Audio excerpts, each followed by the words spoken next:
Even the hardened gunslingers who drifted through town took notice of her peculiar qualities.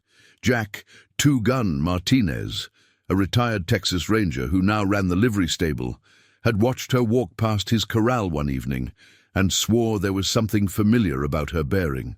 "Way she moves," he told Sheriff Cooper over whiskey, "reminds me of the female assassins I encountered down in Mexico City.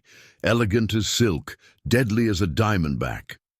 Before we jump back in, tell us where you're tuning in from, and if this story touches you, make sure you're subscribed, because tomorrow I've saved something extra special for you. The women of Rattlesnake Junction had their own theories about Sarah Grace. Martha Whitaker, who ran the boarding house, noticed how Sarah's calloused hands seemed at odds with her refined manners. "Those ain't the hands of someone who just started working for a living," she'd observed to the ladies' sewing circle. "Those are the hands of someone who's known hard times and harder choices." Sarah had a particular way with the saloon's rougher customers that sparked curiosity. She never raised her voice, never showed fear, but troublemakers seemed to lose their nerve under her steady gaze. Hank Dawson, a local rancher, once saw her deal with 3 drunk cowboys who were harassing one of the younger saloon girls. Sarah had simply placed a hand on the leader's shoulder and whispered something in his ear. The man's face had gone white as chalk, and all 3 cowboys had stumbled out into the night, never to return. The town doctor, Rebecca Chen, had her own encounters with Sarah's mysterious nature. One night, while treating a gunshot wound at the saloon, she'd noticed how Sarah dressed the wound with expert precision. "Learned it from my grandmother," Sarah had said, with that quiet smile of hers. But Dr. Chen had treated enough bullet wounds to know the difference between home remedies and professional experience. Newcomers to town often mistook Sarah's quiet demeanor for weakness, but the locals knew better. They'd seen too many instances where her seemingly delicate exterior masked something far more formidable. Like the time a traveling salesman had tried to shortchange old Tom, Sarah had spotted the fake coins from across the room and proceeded to give a detailed explanation of how to detect counterfeit currency, her knowledge far too specific for a simple saloon girl. The Copper Queen itself seemed to have changed since Sarah's arrival. The saloon's regular clients noted how the usual rough crowd had gradually been replaced by a more respectable clientele. Card games were more honest, disputes were settled without gunfire, and even the quality of whiskey had improved. Some said it was old Tom's doing, but those who paid attention knew it was Sarah's subtle influence at work. Sheriff Cooper had started noticing other changes too. Information about criminal activities in the territory seemed to find its way to his office more frequently these days. Anonymous notes about planned bank robberies, warnings about cattle rustlers, even detailed descriptions of wanted men passing through town. He never could prove Sarah was his mysterious informant, but he noticed how she always seemed to be polishing glasses near groups of strangers who were discussing their business ventures.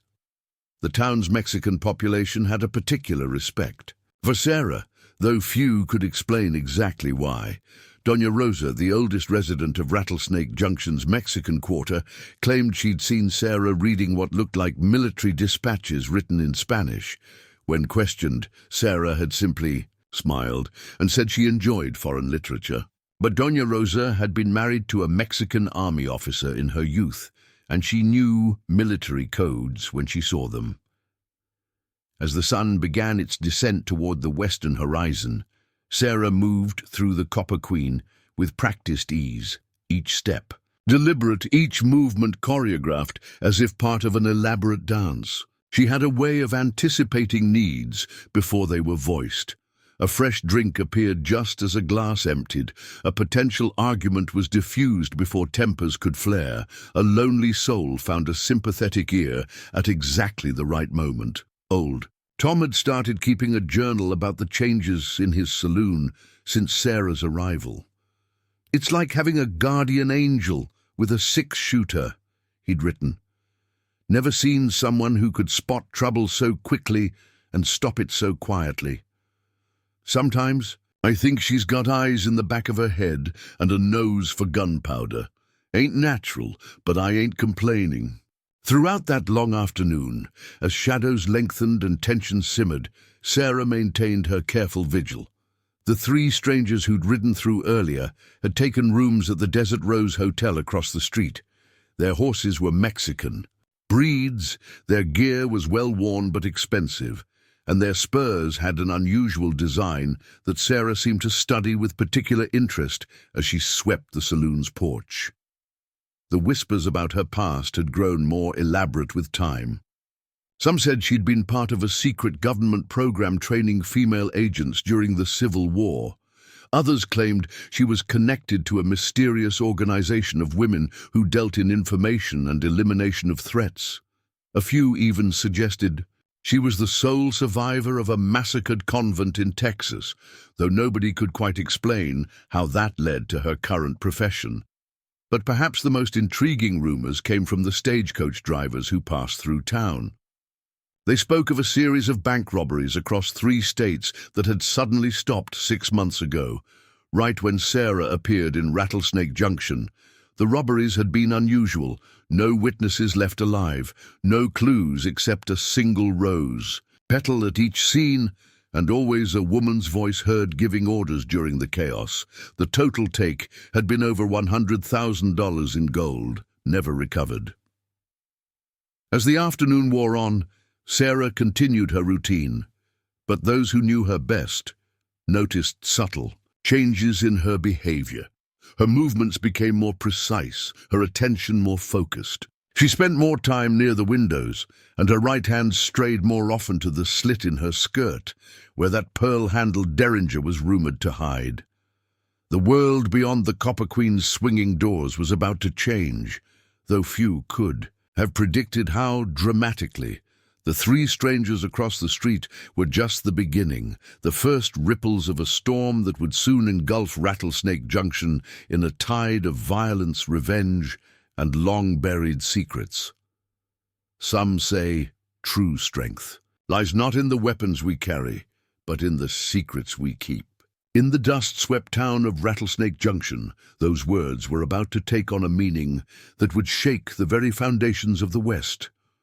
This is the tale of how the territory's most vicious outlaws made their final mistake by threatening a quiet saloon girl who'd ended more lives than their entire gang combined.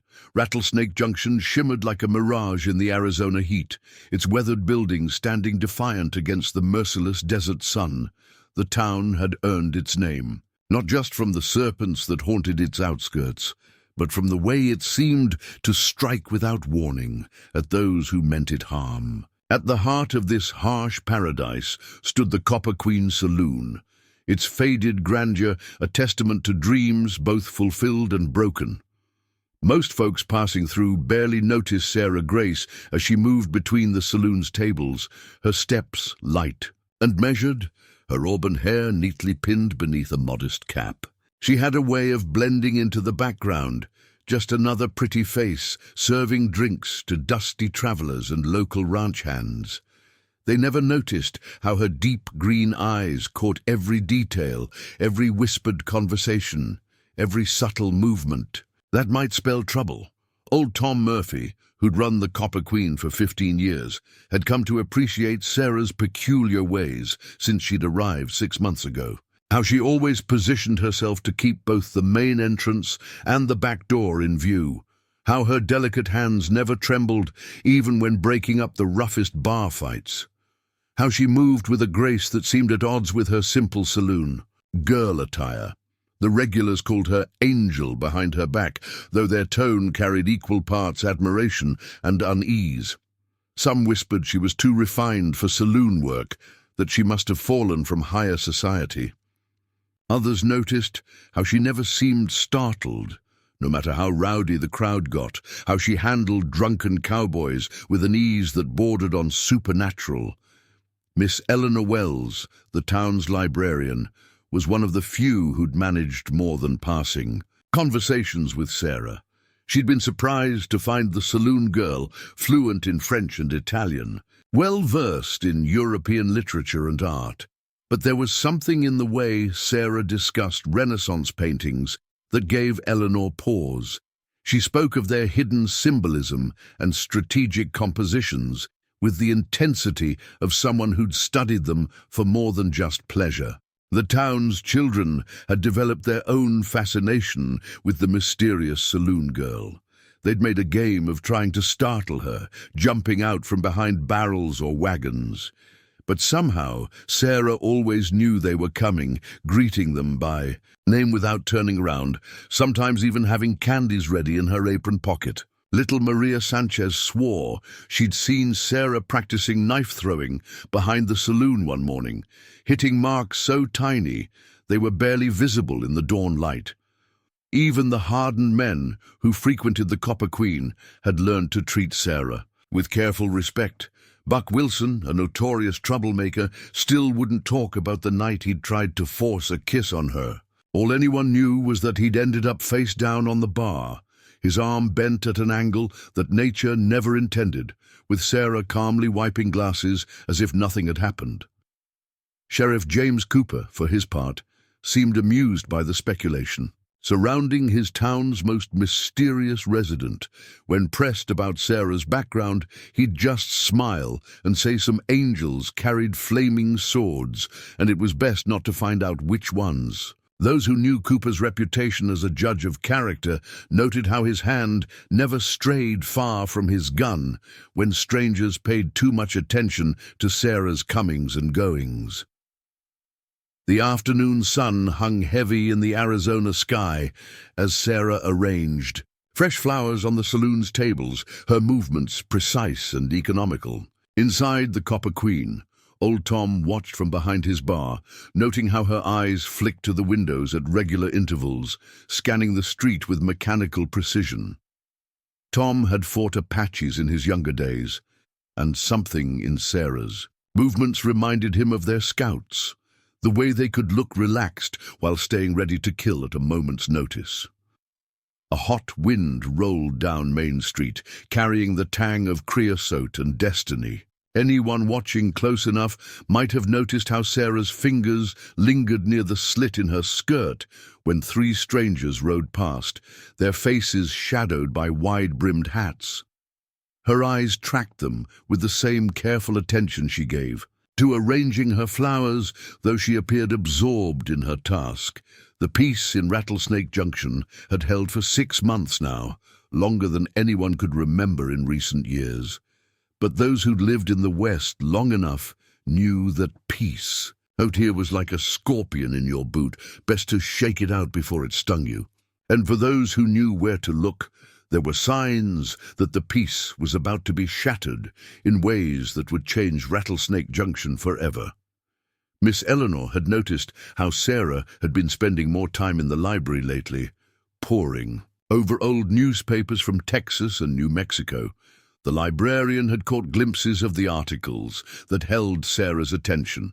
Stories about a series of bank robberies, about a gang that left no witnesses, about a mystery woman who'd vanished with their gold. But Eleanor was wise enough not to ask questions. Some mysteries, she figured, were best left undisturbed.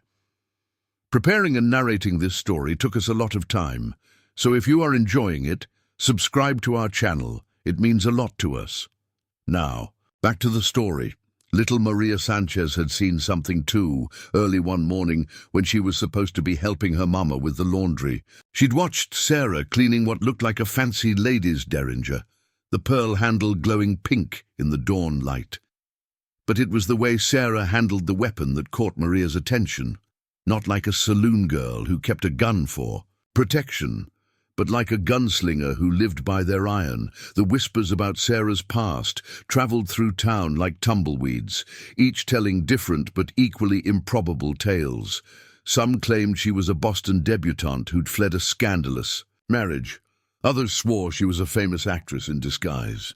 A few old-timers muttered about a legendary female bandit who disappeared after a bloody bank heist in Dallas, a woman they called La Dama de la Muerte, the Lady of Death, for her ability to kill without leaving a trace. But Sarah never confirmed nor denied any of the stories, just kept to her duties and her quiet observations.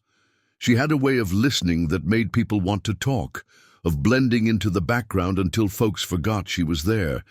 Yet somehow she always seemed to be around when trouble started brewing, appearing like a guardian angel, or perhaps an avenging one. The afternoon's quiet shattered as 6 more riders thundered into Rattlesnake Junction, their horses' hooves kicking up clouds of red dust that painted the air like dried blood. They wore the black serpent bandanas of the infamous Viper Gang, a crew that had been carving a path of destruction across 4 territories with increasing boldness. Their leader, a snake of a man known as Marcus the Sidewinder Blackwood, had left 22 good men and women dead in the past year alone. Old Tom's weathered hands trembled slightly as he moved away from his window. He'd seen that black serpent pattern before, back when the gang had massacred an entire stagecoach line near Tucson. The stories that followed them were the kind that made even hardened men check their guns twice before sleeping. Some said Sidewinder. Blackwood enjoyed making examples of those who defied him, though few lived to verify such tales. The gang's arrival sent ripples through Rattlesnake Junction like a scorpion in a water barrel. Shopkeepers quietly turned their signs to close, mothers hurried their children inside, and even the saloon's usual afternoon crowd found urgent business elsewhere. But Sarah Grace didn't alter her routine, didn't even seem to notice the approaching danger. She just continued arranging flowers in their vases, her movements as measured and unhurried as ever. The riders dismounted outside the Copper Queen, their spurs ringing against the wooden sidewalk like death's own wind chimes. Marcus Blackwood moved with the fluid grace of a hunting rattler, his lean frame coiled with barely contained violence. A matched pair of nickel-plated Remingtons rode his hips, their handles carved with intricate snake designs that had become his trademark. Behind him, his sister Ruby, the Razor Blackwood, slithered down from her horse, her blood-red dress a stark contrast to the dusty street. She was known for 2 things: her collection of hidden blades and her preference for using them. The rest of the gang spread out with practiced efficiency, each taking position to control the street. "Well, ain't this just the prettiest little waterhole?" Sidewinder's voice carried the soft hiss that had earned him his nickname. "Seems mighty quiet for such a fine establishment, almost like folks knew we were coming." His cold eyes fixed on Sarah as she continued her work with the flowers, especially this delicate little bloom right here. Miss Eleanor, watching from the library window, felt her heart race as Blackwood's shadow fell across Sarah. She'd seen Sarah handle trouble before, seen that hint of steel beneath her gentle demeanor. Now she prayed she hadn't imagined it. "Hey, sugar," Ruby called out, her voice sweet as honey laced with arsenic. "Ain't you got some tables to wipe down somewhere else? Hate to see such a pretty thing get caught in any unpleasantness." Her hand casually brushed the knife hilt visible at her waist, one of the many blades she was rumored to carry. Sarah finally looked up from her flowers, and something in her eyes made Ruby's hand freeze on her knife. They weren't the eyes of a frightened saloon girl. They were the eyes of a predator calculating distances and angles with cold precision. For a moment, just a heartbeat, Ruby Blackwood felt like a rattler that had crawled into an eagle's nest. "You know what these roses remind me of?" Sarah's voice was soft, cultured, carrying none of the fear they'd expected. "The ones that used to grow outside the First National Bank in Dallas, such a lovely shade of red." She paused, adjusting a bloom with deliberate care. "Almost the same color as the petals they found after the massacre." Marcus Blackwood's face darkened like a thundercloud. No one had ever connected the Dallas bank job to his gang. No witnesses had survived to make the connection. His hand drifted toward his Remington, but Sarah's next words froze him in place. "Tell me, Mr. Blackwood, does your sister still carry that distinctive Spanish stiletto, the one with the Toledo steel blade and the mother-of-pearl inlay?" Sarah's voice remained conversational, as if discussing the weather rather than facing down killers. "I've always found it fascinating how certain weapons leave distinctive marks." Ruby's face went pale. That blade was her prized possession. Never shown publicly, used only for her most personal kills. Yet this saloon girl was describing it as if she'd seen it up close. Marcus Blackwood's face contorted with a mixture of rage and growing uncertainty. "You seem to know an awful lot about Dallas," he hissed, his voice carrying the edge of a cornered predator. "About El Paso, too, maybe too much for your own good." "Oh, I know quite a bit more," Sarah replied, her cultured voice taking on a harder edge. "Like the real reason your gang's been moving east to west. Running from something, aren't you? Or someone?" Her green eyes flickered with dangerous amusement. "Those telegraph offices you've been burning weren't just targets of opportunity. You've been trying to stop messages from spreading about a woman, about missing gold, about betrayal." Ruby Blackwood's hand had strayed to another of her hidden knives, but there was fear in the movement now. "The Rose Widow," she whispered, the name falling from her lips like a death sentence. "They said she died in the fire, said no one could have survived." "Interesting assumption," Sarah interrupted, adjusting her apron with precise movements. "About survival, about fire, about what a person might become after being betrayed by those she trusted." Her smile was colder than a desert night. "Rather like those roses in Dallas. Sometimes what looks dead is just waiting for the right moment to bloom again." The tension in the street had become almost unbearable. Old Tom had begun quietly moving bottles away from the back wall of his bar, as if preparing for something. Sheriff Cooper noticed how the townspeople had started, clearing the street in very specific patterns, almost as if they'd rehearsed it.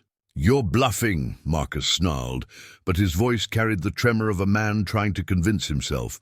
"The Rose Widow was a ghost story, a myth made up to explain how 20 armed men could be systematically eliminated without a single shot fired." Sarah's voice carried a note of professional pride. To explain how an entire strongbox of gold could vanish from a sealed vault. Or perhaps to explain those mysterious rose petals, each one placed with such deliberate care. One of the gang members, a scarred man they called Rattler, had begun backing his horse away from the Copper Queen. He'd worked security at that bank in Dallas and had seen things the others hadn't. "Boss," his voice cracked with fear, "the petals weren't just dropped, they were arranged, like she's doing with them flowers right now."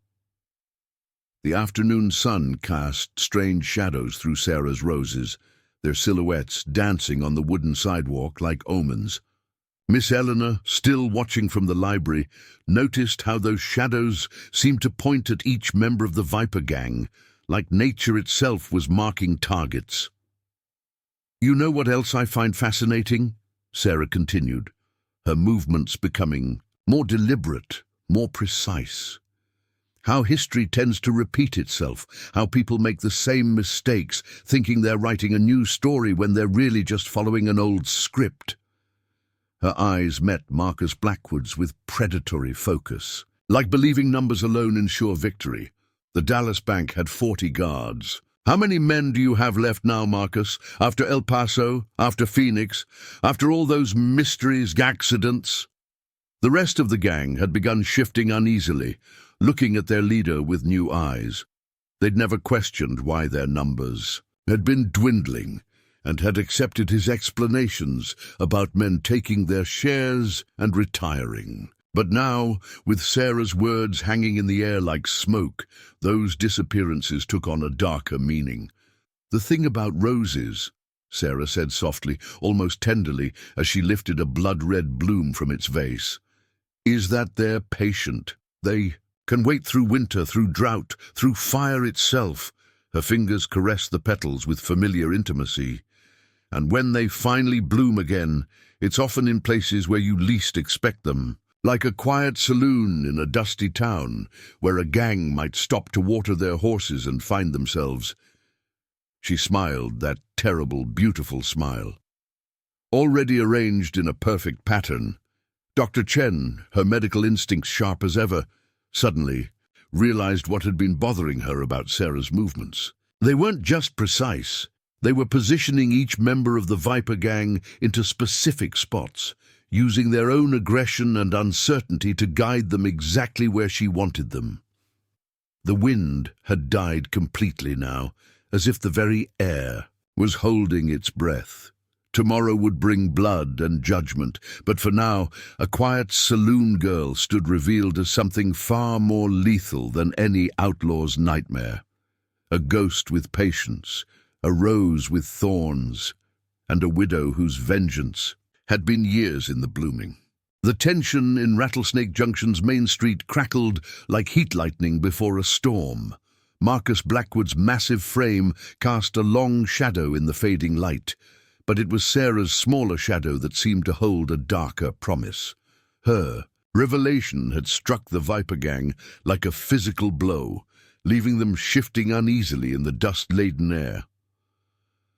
Through his office window, Sheriff Cooper studied a telegram that had arrived that morning, its yellow paper worn from repeated handling. The message explained far more than it revealed about his mysterious saloon girl.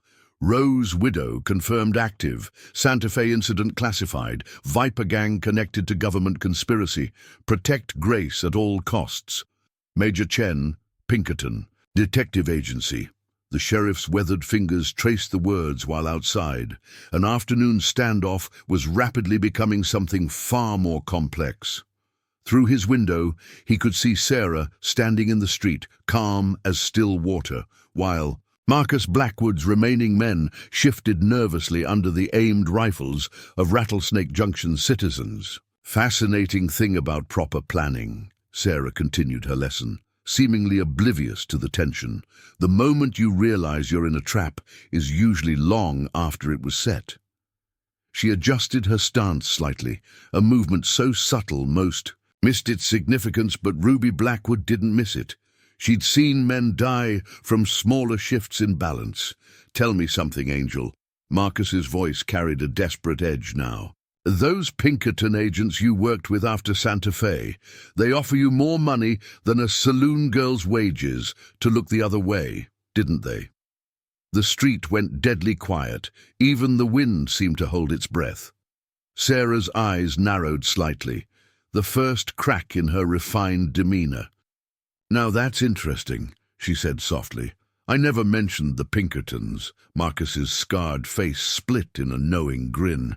Maybe you ain't the only one who's been planning Rose Widow. Maybe some of us know what really happened in Santa Fe. How those men weren't just common outlaws. How they were working for someone with a government badge and blood on his hands. Sheriff Cooper's hand tightened on the telegram, the pieces falling into place. Why a woman of Sarah's abilities would surface as a saloon girl, why the Pinkerton agency was still tracking her movements. This wasn't just about stolen gold anymore. It was about something far darker. The senator sent us, Ruby blurted out, earning a murderous glare from her brother. Said you'd be here, said you'd been hunting him since Santa Fe, working your way up through his organization.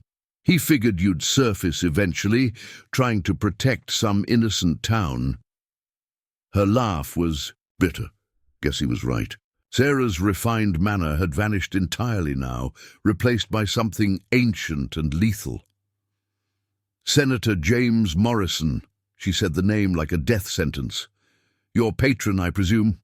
The man who ordered the Santa Fe massacre, then tried to blame it on bandits when the operation went wrong? One of Sarah's trained townsfolk, still covering the street with his rifle, felt his blood run cold. He remembered hearing whispers about that massacre, how an entire Mexican village of nearly 50 souls had been slaughtered in the dead of night. The official story blamed it on outlaws, but there had been rumors about a government operation and a mysterious woman who'd discovered the truth. "Uncle Jimmy sends his regards," Marcus sneered, "to tell you that every town you try to protect will end up like Santa Fe. Every person you try to save will die screaming, unless I stop hunting him," Sarah finished, her voice carrying echoes of old pain. "Unless I take his gold and forget what I saw that night, the same offer he made in Santa Fe before I put his entire operation to the torch." Miss Eleanor, watching from her window position, saw something change in Sarah's stance. The refined saloon girl was gone completely now, replaced by a predator whose patience had finally run out. She remembered how Sarah had discussed flour, arranging with her students, teaching them about the importance of knowing when to prune. "Your patron made a mistake," Sarah continued, her words carrying across the silent street. "He thought Santa Fe broke me, made me soft, made me hide in frontier saloons and seek obscurity." Her smile was colder than a desert night. "He never understood what those flames really meant." "Meant?" Ruby's voice cracked slightly. "They meant I was willing to burn 30,000 in gold and sacrifice 3 years of work to get justice for those villagers." Sarah's voice remained steady. "Imagine what I'm willing to do to the men who gave the order." Marcus's hand twitched toward his Remington, but Sarah's voice stopped him. "Before you try that, there's something else you should know about Santa Fe, something that's never appeared in any official report." Young Maria, perched in her sniper position, saw several riders approaching from the east, men wearing Pinkerton badges that caught the dying sun. But Sarah seemed unconcerned, as if their arrival was just another piece moving exactly where she'd planned. "Your patron thinks Santa Fe was where the Rose Widow withered, where the legend ended," Sarah continued. "But he's wrong. Santa Fe wasn't an ending, it was training." The Pinkerton agents drew closer, their badges becoming clearer, but something was off about them. Their movements are too precise, their approach too calculated. Marcus must have noticed it too, because his face went pale. "You see," Sarah's voice carried the weight of carefully planned vengeance. "While your patron was focused on silencing witnesses and buying loyalty, I was building something else. A network of men and women who understood that sometimes justice wears a rose's thorns. Former Pinkertons, displaced villagers, people who lost everything to men like your senator." The agents had reached the edge of town now, and Marcus's remaining men realized what had been bothering them. These weren't regular Pinkertons. These were men and women who moved like Sarah, each one carrying the same deadly grace, the same calculated precision. "The Chinese have a name for women like me," Sarah said quietly. "They call us black roses, those who appear delicate but carry death in their embrace. Your patron created me in Santa Fe, thinking he was destroying what I was. Instead, he helped me become something far more dangerous." Sheriff Cooper watched the pieces fall into place.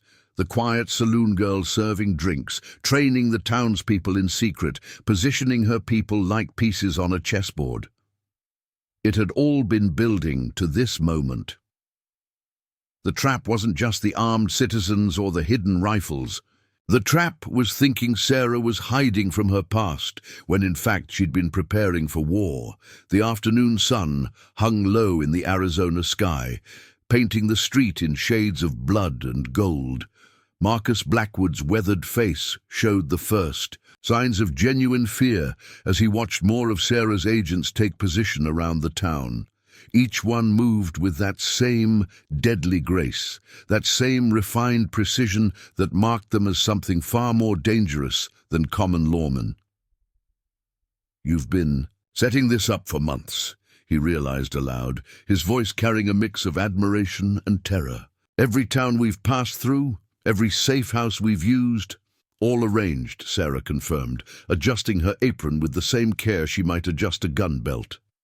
"Every saloon girl who served you drinks, every stable hand who tended your horses, every telegraph operator who handled your messages, all part of my garden." Her smile was beautiful and terrible. "You see, Marcus, While you were building a gang, I was cultivating a network. While you were accumulating gold, I was gathering something far more valuable, information. Ruby Blackwood's face had gone ashen. The disappearances, she whispered. Our men who vanished in Texas, in New Mexico. Found their consciences, Sarah finished. Amazing how a carefully planted seed of truth can bloom into redemption. Some of them now work for me, helping to dismantle the very operation they once served. Dr. Chen, still maintaining her position with the cavalry carbine, remembered something from her military days, about how the best strategists didn't just plan battles, they shaped the entire battlefield long before the first shot was fired. Your uncle, the good senator, Sarah continued, her refined voice carrying across the tense street, believes he's hunting a single rose. He never understood that roses grow in gardens, that they spread, that they take root in the most unexpected. In places, she gestured elegantly to the armed townspeople and her disguised agents. Every person here represents a life touched by his corruption, a story of justice denied, a seed planted in fertile soil. Old Tom watched from his doorway as Sarah's words settled over the street like desert dust. He'd always wondered why she'd spent so much time teaching the local girls about more than just serving drinks, lessons in observation, in reading people, in moving with purpose. Now he understood. She'd been cultivating more than just allies. She'd been growing an army. Tell me something. Sarah's voice took on an edge of curiosity. Did the senator ever explain what happened to the gold from Santa Fe? The 30,000 that supposedly burned? Her smile suggested she already knew the answer. Marcus shifted uneasily. Said you took it.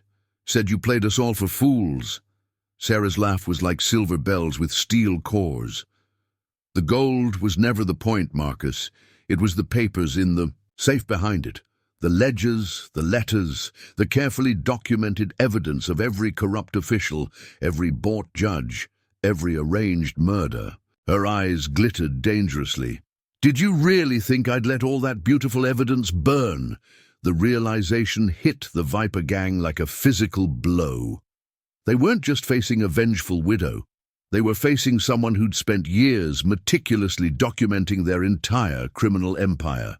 Tomorrow, Sarah continued, her voice carrying the weight of inevitable justice, those documents will be delivered to every major newspaper in the territory.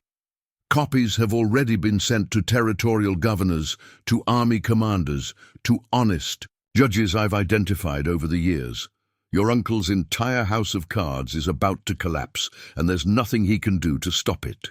You're signing death warrants, Marcus snarled. Not just for us, but for every person in this town. Uncle Jimmy won't let this stand. Interesting choice of words, Sarah replied, glancing at her positioned allies. About death warrants. See, your uncle already signed them. Every time he ordered a massacre, every time he had witnesses eliminated, every time he used men like you to enforce his will. I'm just ensuring they finally come due. The sun touched the horizon, painting Rattlesnake Junction in shades of fire and shadow. Tomorrow would bring blood and justice in equal measure, but for now, a quiet saloon girl stood revealed as something far more lethal than any outlaw's nightmare. A rose that had grown into a garden, a widow who'd turned her grief into an army, and a hunter who'd never lost sight of her true prey. The tension in Rattlesnake Junction's main street had transformed into something almost tangible, like the electricity before a monsoon storm. Marcus Blackwood's face twisted with the desperate calculation of a man realizing he'd walked into a trap years in the making. Inside his office, Sheriff Cooper read through another telegram that painted an even darker picture of the events unfolding in his town. Pinkerton operatives confirmed Senator Morrison's involvement in 12 massacres. Black Rose Network has identified corrupt officials in 3 territories. Expect military intervention within 24 hours. Major Chen. Sarah's voice cut through the evening air, still maintaining that refined edge that seemed even more dangerous now that they know its true nature. You know what I found most fascinating about your uncle's operation, Marcus? Not the corruption. That's common enough. Not even the betrayals. Those are to be expected. No, what fascinated me was his absolute conviction that he could bury the truth forever. Through the saloon's windows, old Tom watched Sarah move with that deadly grace that now seemed so obvious. He remembered how she'd arranged her roses, each bloom placed with tactical precision, creating patterns that only made sense when you understood the whole design. The thing about truth, Sarah continued, adjusting her position with subtle deadliness, is that it's like a rose's roots. You can burn the flower, cut the stem, salt the earth, but if even one root survives, it will find its way back to the light. Ruby Blackwood's hand had strayed to another of her hidden knives, but there was resignation in the movement now. "The Mexican villagers," she said softly. "The ones who escaped the Santa Fe massacre. You didn't just save them, did you?" Sarah's smile was sharp as thorns. "I gave them purpose, training, a chance for justice." She gestured to several of her positioned agents, whose features now showed their Hispanic heritage. Your uncle thought he could silence them with fear. Instead, he gave them a reason to become something he never expected, witnesses who learned to fight back. Marcus's face darkened with rage. Those were just peasants. How could they possibly become skilled enough to infiltrate your organization? Sarah finished, her voice carrying a teacher's patience. To learn your roots, your codes, your secrets. Amazing what people can accomplish when given the right motivation and proper instruction. Her eyes glittered dangerously. Did you never wonder why your safe houses kept getting compromised? Why were your messages intercepted? Why did every plan you made seem to unravel just when success was within reach? The remaining members of the Viper gang shifted uneasily, looking at their surroundings with new eyes. Every window might hide one of Sarah's agents. Every innocent bystander could be part of her network. The trap wasn't just in Rattlesnake Junction. It was everywhere they'd been, everywhere they might go. Brother, Ruby's voice carried the edge of desperation now. The senator's letter last week about the army payroll we were supposed to hit next month. A trap, Sarah confirmed almost gently. Almost. Just like the silver shipment in Tucson, the bank job in Yuma, the stage robbery outside Phoenix.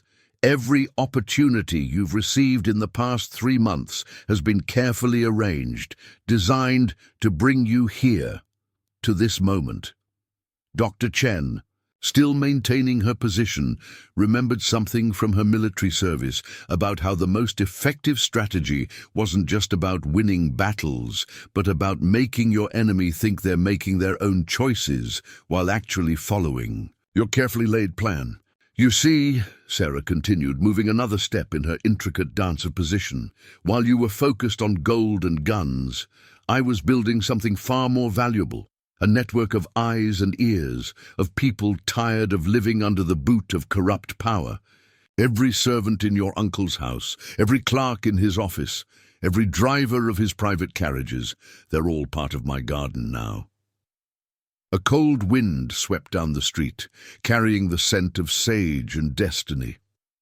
Young Maria Sanchez, still, uncovering her assigned position, remembered how Sarah had taught the children games that now revealed themselves as training, exercises in observation, in memory, in passing messages without being noticed. Tell me something. Marcus's voice carried the rasp of fear barely contained. Those robberies last month in Colorado Territory, the ones that drew our attention east while our operations in California fell apart. My roses have bloomed far and wide, Sarah acknowledged, her refined accent making the threat even more chilling. From the Pacific to the Mississippi, from Mexico to Canada. Your uncle's corruption cast a long shadow, but my network grew in that darkness, taking root in every place he thought was secure.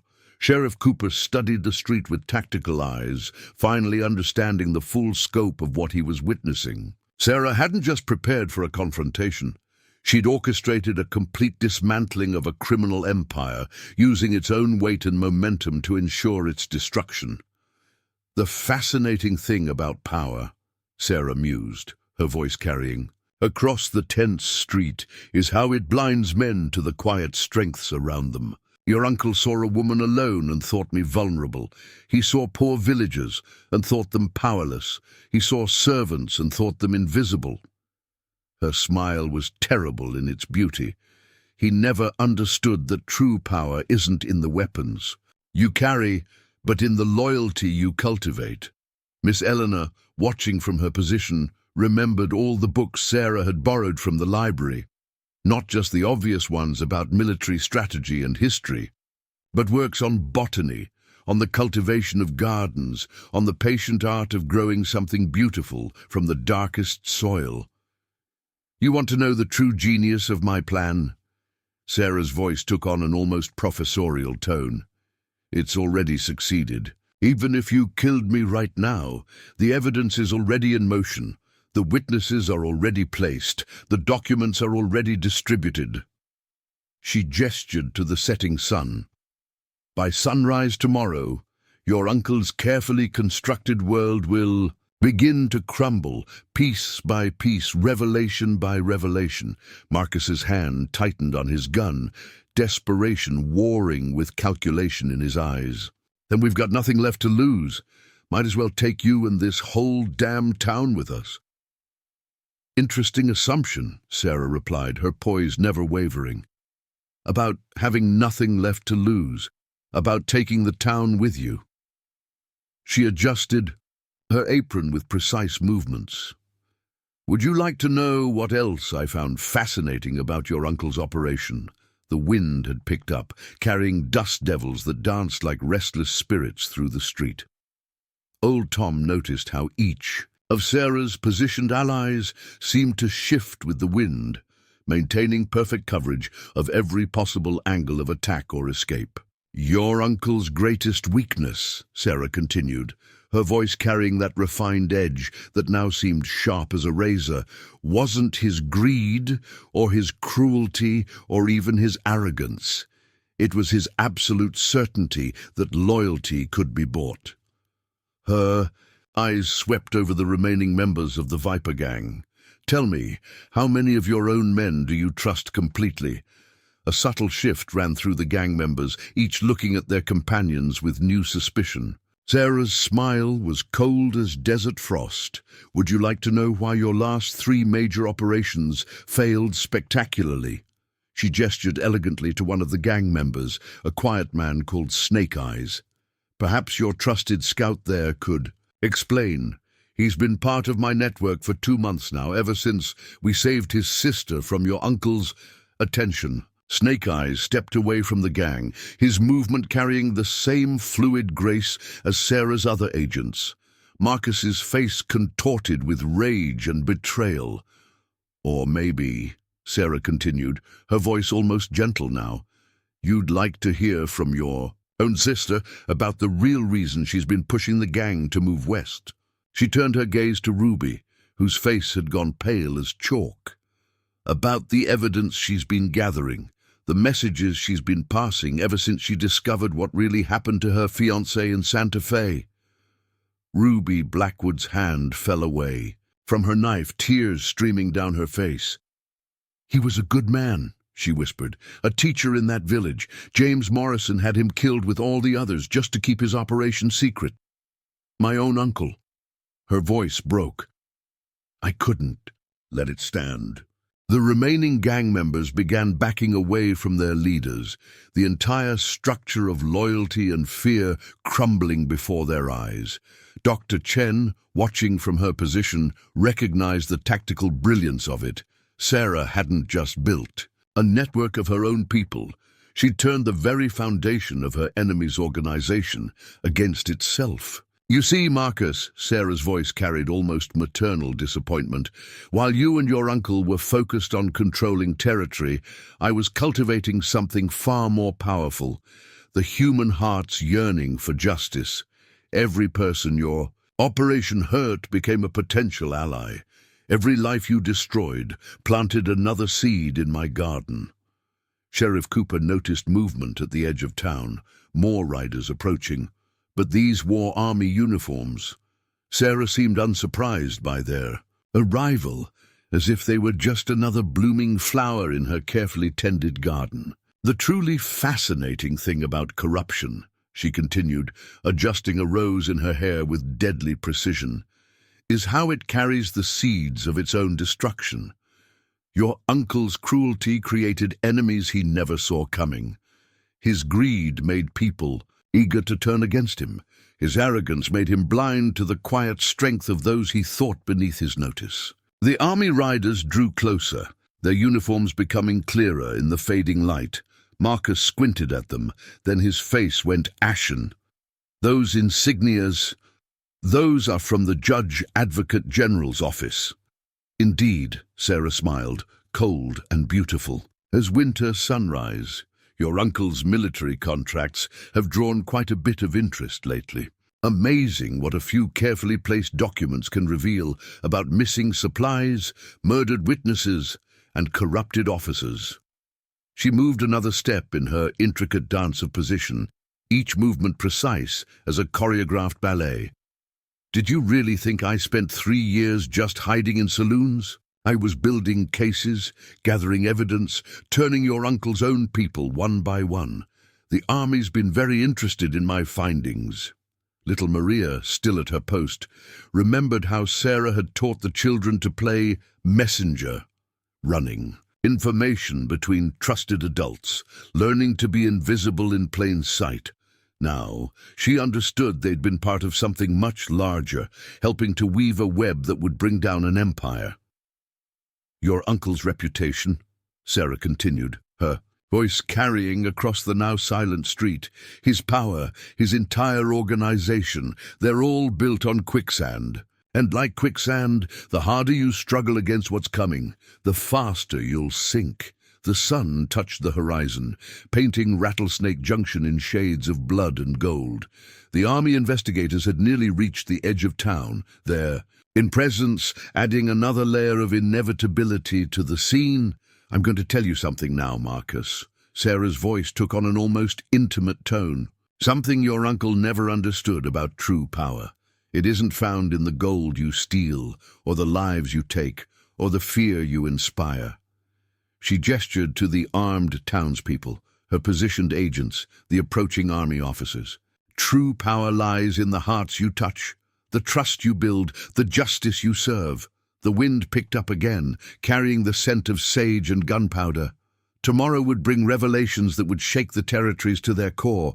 But for now, a quiet saloon girl stood revealed as something far more magnificent than even the legends had painted. Not just a widow seeking revenge, but an architect of justice who had spent years building a garden where truth could finally bloom.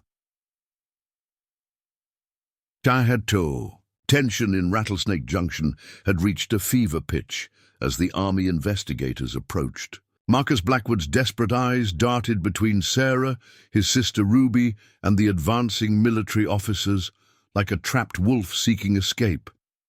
But Sarah had spent too long weaving this web to leave any holes. You know what I found most remarkable about your uncle's correspondence? Sarah's voice carried that same cultured tone, though now it held an edge sharp as a surgeon's blade. How meticulously he documented everything. Each bribe, each murder, each betrayal, all carefully noted in those beautiful leather-bound ledgers he kept in his study.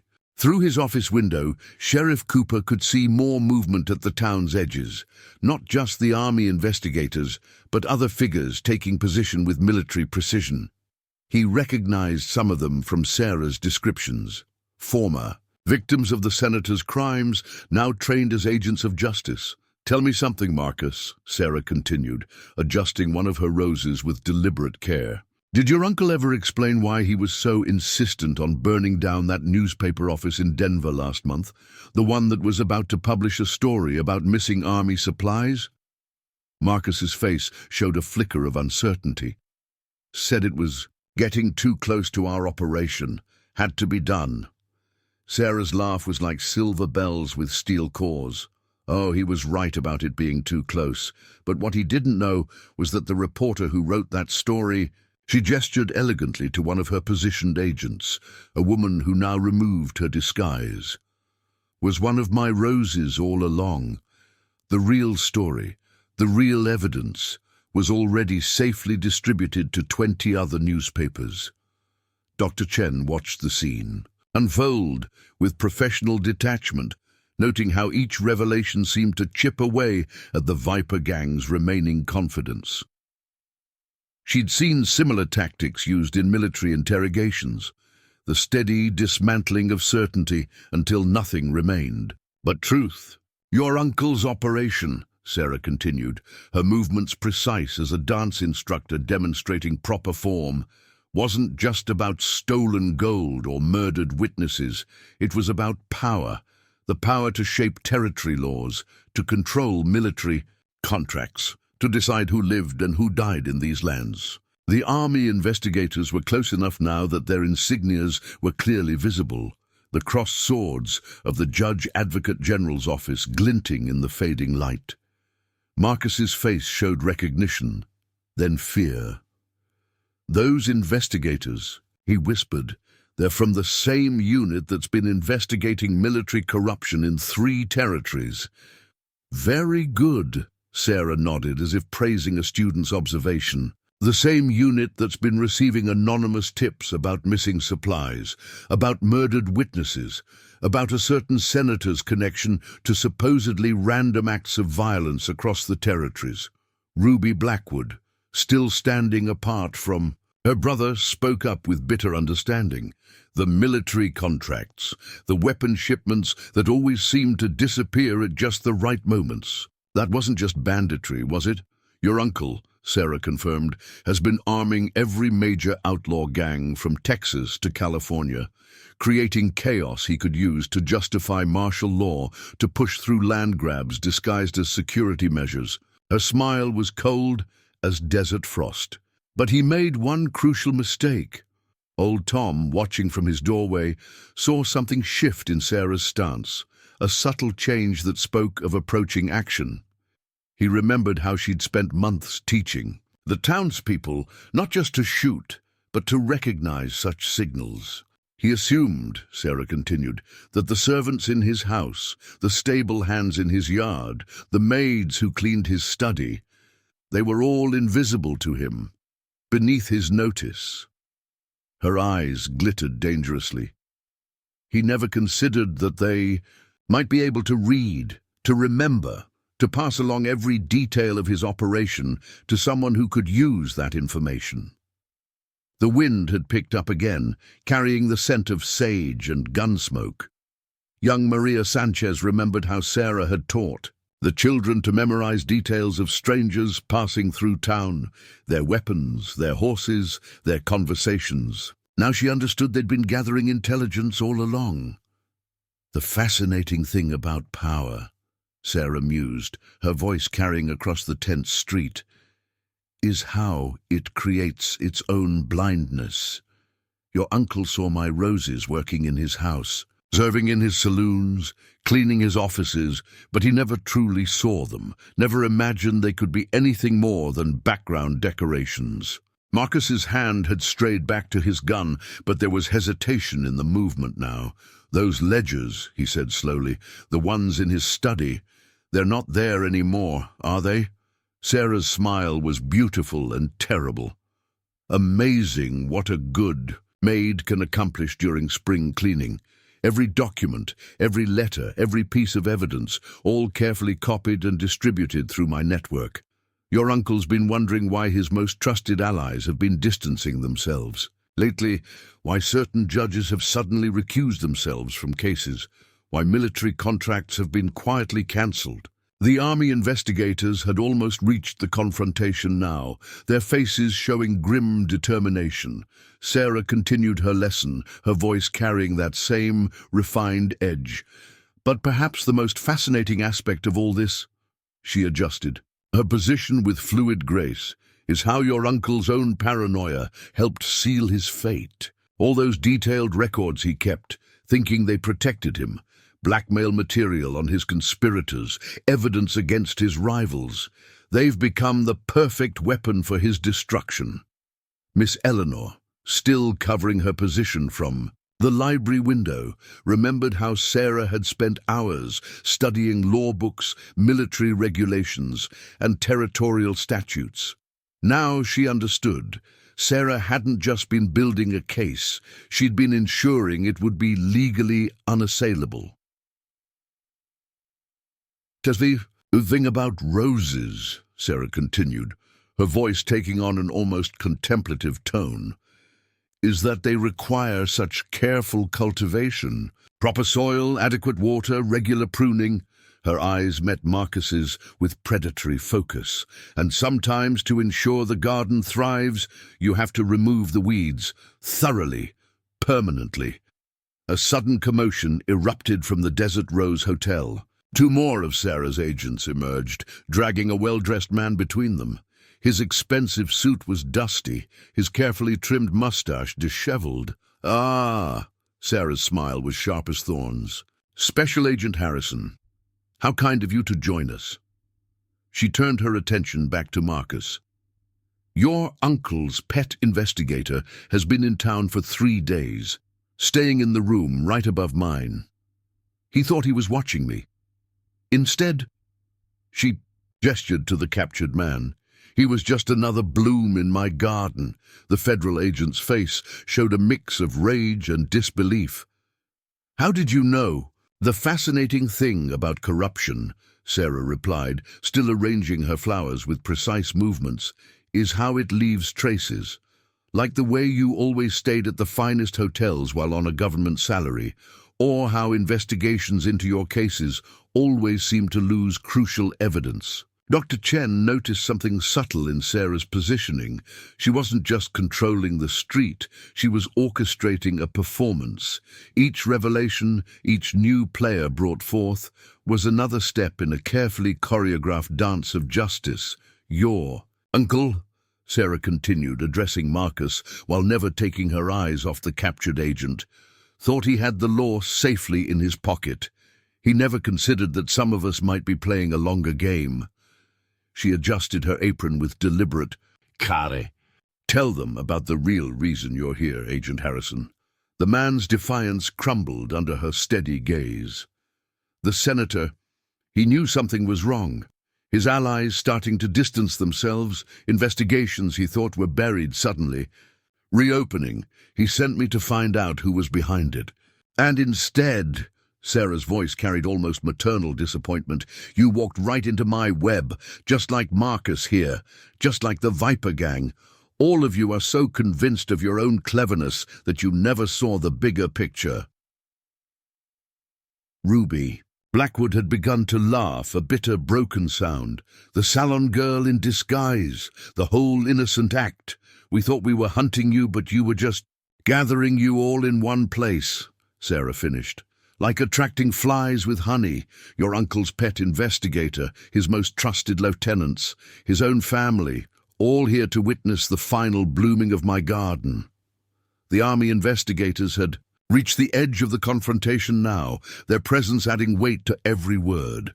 Sarah continued her lesson, her voice carrying that same refined edge that now seemed to cut like a blade. "You want to know the true art of revenge?" She gestured to the gathered witnesses, townspeople, agents, investigators. "It's not about killing. It's about revelation, about bringing every dark deed into the light. Your uncle's entire empire is built on secrets, on shadows, on the belief that truth can be buried." Her smile was terrible in its beauty. "I'm not here to kill you, Marcus.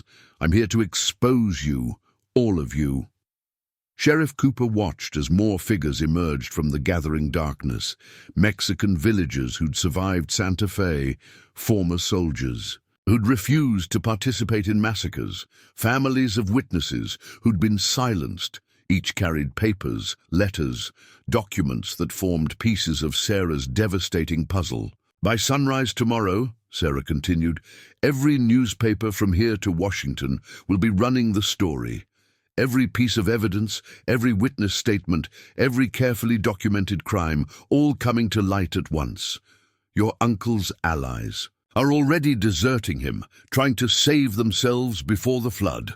The wind had picked up again, carrying dust and destiny through the streets of Rattlesnake Junction. Marcus's face showed the dawning horror of a man realizing he wasn't just facing defeat, but complete annihilation. The most elegant aspect of my plan, Sarah's voice took on an almost academic tone, isn't just its scope or its complexity, it's inevitability.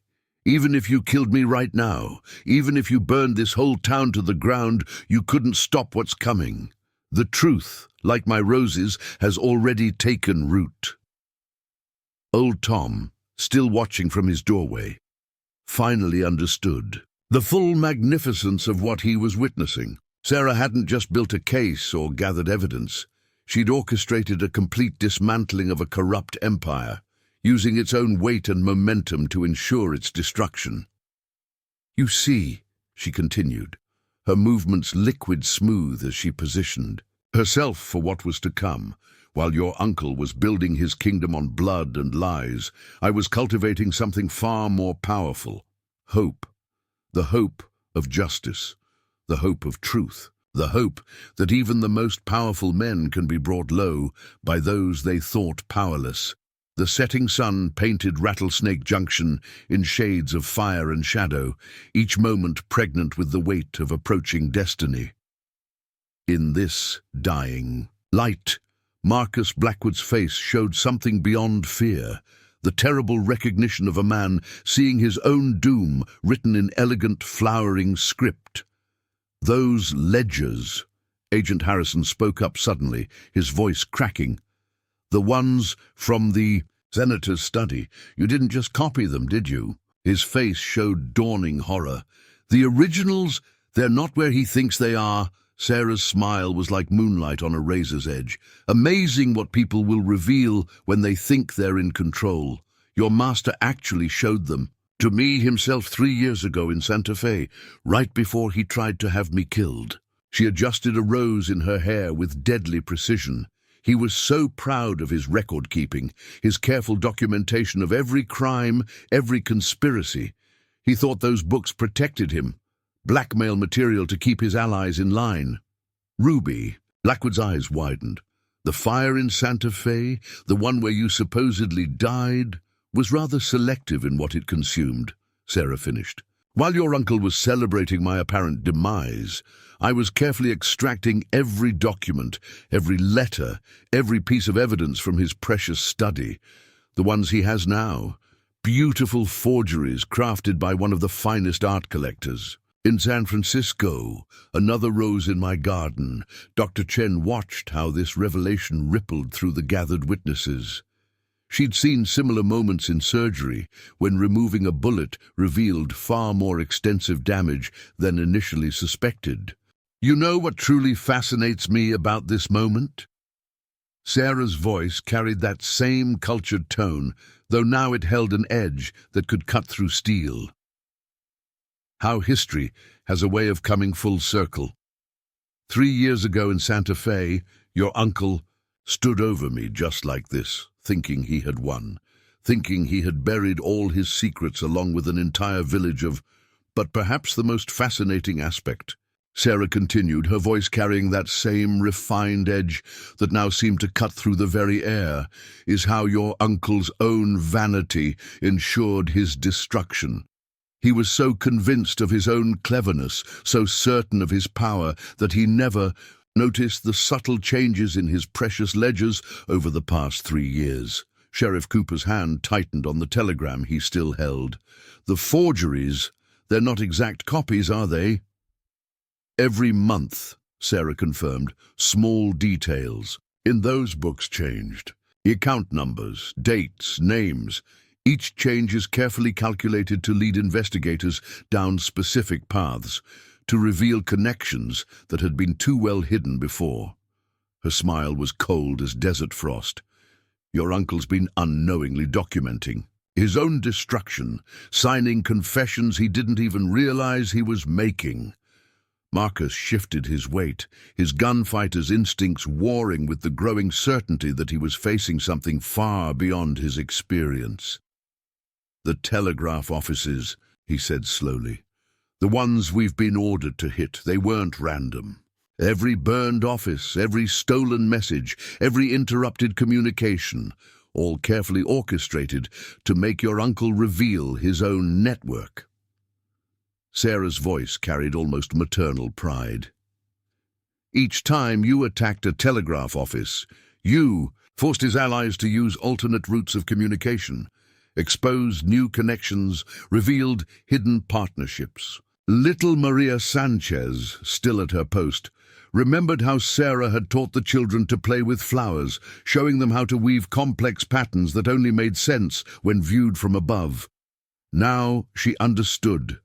They'd been learning lessons about how single actions could form part of a larger design. Your uncle's entire operation," Sarah continued, gesturing to the gathered witnesses and evidence, "was built on the assumption that poor people couldn't read, that servants couldn't remember, that victims couldn't organize. He never considered that every person he stepped on, every life he destroyed, every community he terrorized, they were all potential thorns waiting to bloom. The army investigators had formed a loose circle now, their presence adding weight to every revelation. But Sarah wasn't finished. She reached into her apron pocket and withdrew a single envelope, its seal bearing the mark of the United States Treasury Department. "This arrived this morning," she said, her voice carrying across the now silent street. "Authorization for the immediate seizure of all assets belonging to Senator James Morrison and his associates, signed by the Secretary of the Treasury himself. Your uncle's banks have already been quietly surrounded. His properties are being secured. As we speak, even his allies in Washington have abandoned him." Marcus's hand had strayed back to his gun, but there was something different in his movement now, not the confidence of a killer, but the desperation of a man realizing he's already dead and just hasn't fallen yet. "The most elegant part of all this," Sarah mused, adjusting her position with fluid grace, "is how your uncle's own actions guaranteed his destruction. Every person he betrayed, every witness he threatened, every victim he thought he'd silenced, they all became part of my garden. And now," she smiled, "beautiful and terrible as an avenging angel, now they're all blooming at once." The wind carried the scent of sage and judgment through the streets of Rattlesnake Junction. Tomorrow would bring a reckoning that would shake the very foundations of power in the Western Territories. But for now, a quiet saloon girl stood revealed as something far more magnificent than mere vengeance. She was the architect of an empire's fall, the gardener of justice, and the rose that had bloomed in the very heart of corruption itself. The tension in Rattlesnake Junction had reached its breaking point, like a crystal glass moments before shattering. Marcus Blackwood's desperation had transformed into something more dangerous, the wild fury of a man with nothing left to lose. Behind him, his remaining gang members shifted uneasily, their loyalty crumbling like desert sand in a windstorm. Innocent people. Through his office window, Sheriff Cooper watched another figure approach from the shadows, a man in an expensive suit, moving with the careful precision of someone used to wielding power. The sheriff's hand tightened on his gun as he recognized Judge William Hawthorne, one of the most powerful men in the territory. "Ah," Sarah's smile was as sharp as a surgeon's scalpel. "Your uncle's most trusted ally arrives right on schedule. Tell me, Judge Hawthorne, did the senator ever share with you what really happened to all those land deeds you helped him steal? The ones from the Mexican families he massacred?" The judge's distinguished face showed a flicker of uncertainty. I don't know what your fascinating thing about legal documents, Sarah continued, adjusting her position with fluid grace. They're rather like roses. They leave traces even after they're destroyed, especially when someone takes the time to preserve evidence of every forgery, every altered survey, every falsified death certificate. Dr. Chen noticed something subtle in Sarah's movement. She wasn't just controlling the confrontation, she was orchestrating a public revelation. Each new arrival, each disclosure, was another petal unfurling in her deadly garden. You see, Sarah's voice carried across the tense street, while your uncle was building his empire on stolen land and murdered families, I was building something far more intricate. Every corrupt judge he bribed, every crooked lawman he bought, every politician he compromised. They all left paper trails, and I've spent 3 years following every single one. Ruby Blackwood's face showed dawning comprehension. The bank, robberies, she whispered, the ones that targeted specific vaults, specific safety deposit boxes. We're never about the money, Sarah finished, her smile cold as desert frost. Amazing what people keep in their private boxes. Letters that could ruin careers, documents that prove conspiracy, evidence of crimes they thought safely hidden. She adjusted her apron with precise movements. Your uncle's network of corruption was vast, but it was built on paper, and paper, like roses, can be quite flammable when properly arranged. Judge Hawthorne's distinguished composure cracked further. The courthouse fire last month wasn't actually a fire at all, Sarah nodded almost approvingly. While everyone was focused on the smoke and flames at the front of the building, my roses were carefully extracting every piece of evidence from your private chambers. Tell me, Your Honor, have you checked your secret files recently? The ones hidden behind that lovely painting of justice in your study? The judge's face went pale as chalk. Marcus Blackwood's hand tightened on his gun, but Sarah's next words froze him in place. The fascinating thing about corrupt men, she continued, her voice taking on an almost scholarly tone, is how they never truly trust each other. Everyone of your uncle's allies kept evidence against the others, thinking it protected them. Insurance, they called it. Her laugh was like silver bells with steel cores. They never realized they were actually helping me build the most comprehensive record of corruption these territories have ever seen. Old Tom watched from his doorway as more figures emerged from the gathering darkness. Clerks carrying document boxes, telegraph operators with stacks of messages, bank tellers with ledgers under their arms, each one a seemingly insignificant person who had been invisible to the powerful men they served, each now revealed as another bloom in Sarah's garden of justice. Tomorrow morning, Sarah announced, her voice carrying that same refined edge that now seemed to slice through the very air. Every major newspaper from San Francisco to Washington will receive complete documentation of your uncle's entire operation. Every land grab, every massacre, every corrupted official, all of it laid out in perfect, irrefutable detail. The Army investigators had begun collecting statements from the gathered witnesses, their faces showing grim determination as the full scope of the conspiracy unfolded. But Sarah wasn't finished with her revelations. But perhaps the most elegant aspect of all this, she continued, moving with that deadly grace that now seemed so natural, is how your uncle's own paranoia ensured his destruction. All those loyal men he had watching me, following my movements, reporting my activities, they were actually helping me distribute evidence right under his nose. Marcus Blackwood's face contorted with rage and desperation. Even if you expose everything, you can't prove that your uncle personally ordered the Santa Fe massacre? Sarah's smile was terrible in its beauty. Actually, I can. You see, there was one witness he missed that night, one person who saw everything, who heard him give the orders, who watched as he had an entire village murdered for their land.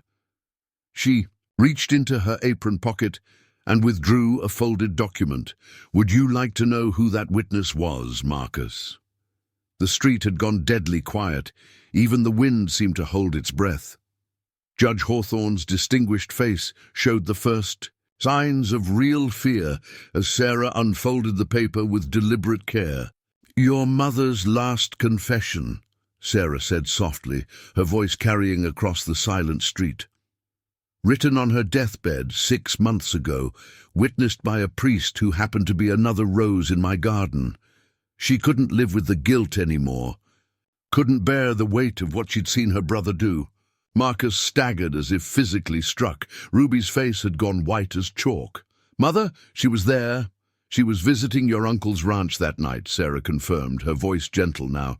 "She saw him meet with the corrupt officials, heard him plan the massacre, watched as he ordered his men to leave no witnesses, and she carried that guilt with her for years, until finally, in her last moments, she found the courage to tell the truth." Dr. Chen noticed how this revelation rippled through the gathered crowd, not just the shock of the confession, but the realization of how deep Sarah's network truly reached, how patient her revenge had been. "The fascinating thing about guilt," Sarah continued, her cultured voice taking on an almost philosophical tone, "is how it grows like a vine around the heart. Your mother tried to protect her family, tried to justify her silence, but in the end, the truth demanded to be heard." Sheriff Cooper watched as more riders appeared at the edge of town.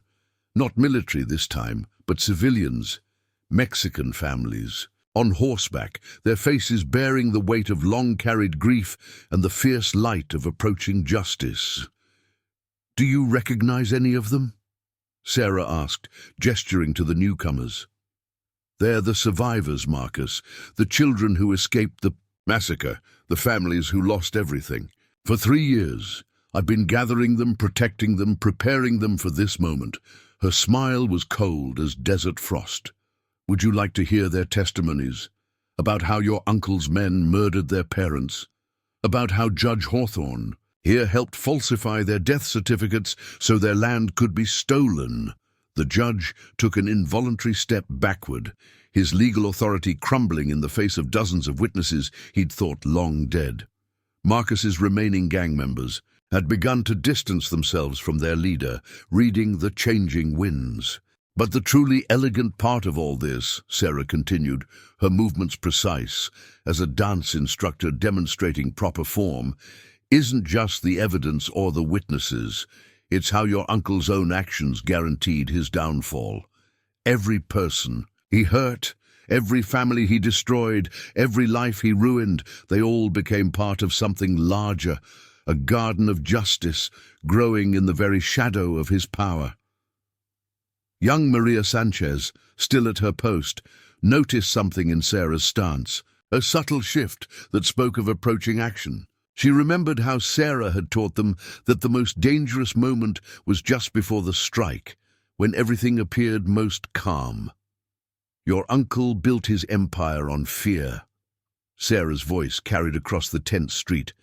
"Fear of his power, fear of his reach, fear of his reputation for leaving no witnesses, but fear, like shadows, disappears when exposed to enough light." She gestured to the gathered crowds, townspeople, witnesses, agents, and survivors, "and I've spent 3 years cultivating an entire garden of light." The setting sun painted Rattlesnake Junction in shades of fire and vengeance, each moment weighted with the accumulated justice of years. Marcus's hand had strayed back to his gun, but there was something different in his movement now, not the confidence of a killer, but the desperate flailing of a man realizing he's already lost everything. "One last fascinating detail about roses," Sarah said, her voice taking on that deadly edge that had been there all along, hidden beneath layers of refined culture. "They're most beautiful just before they bloom fully, in that perfect moment between bud and blossom." Her eyes met Marcus's with predatory focus, rather like justice, most perfect in the moment just before it strikes.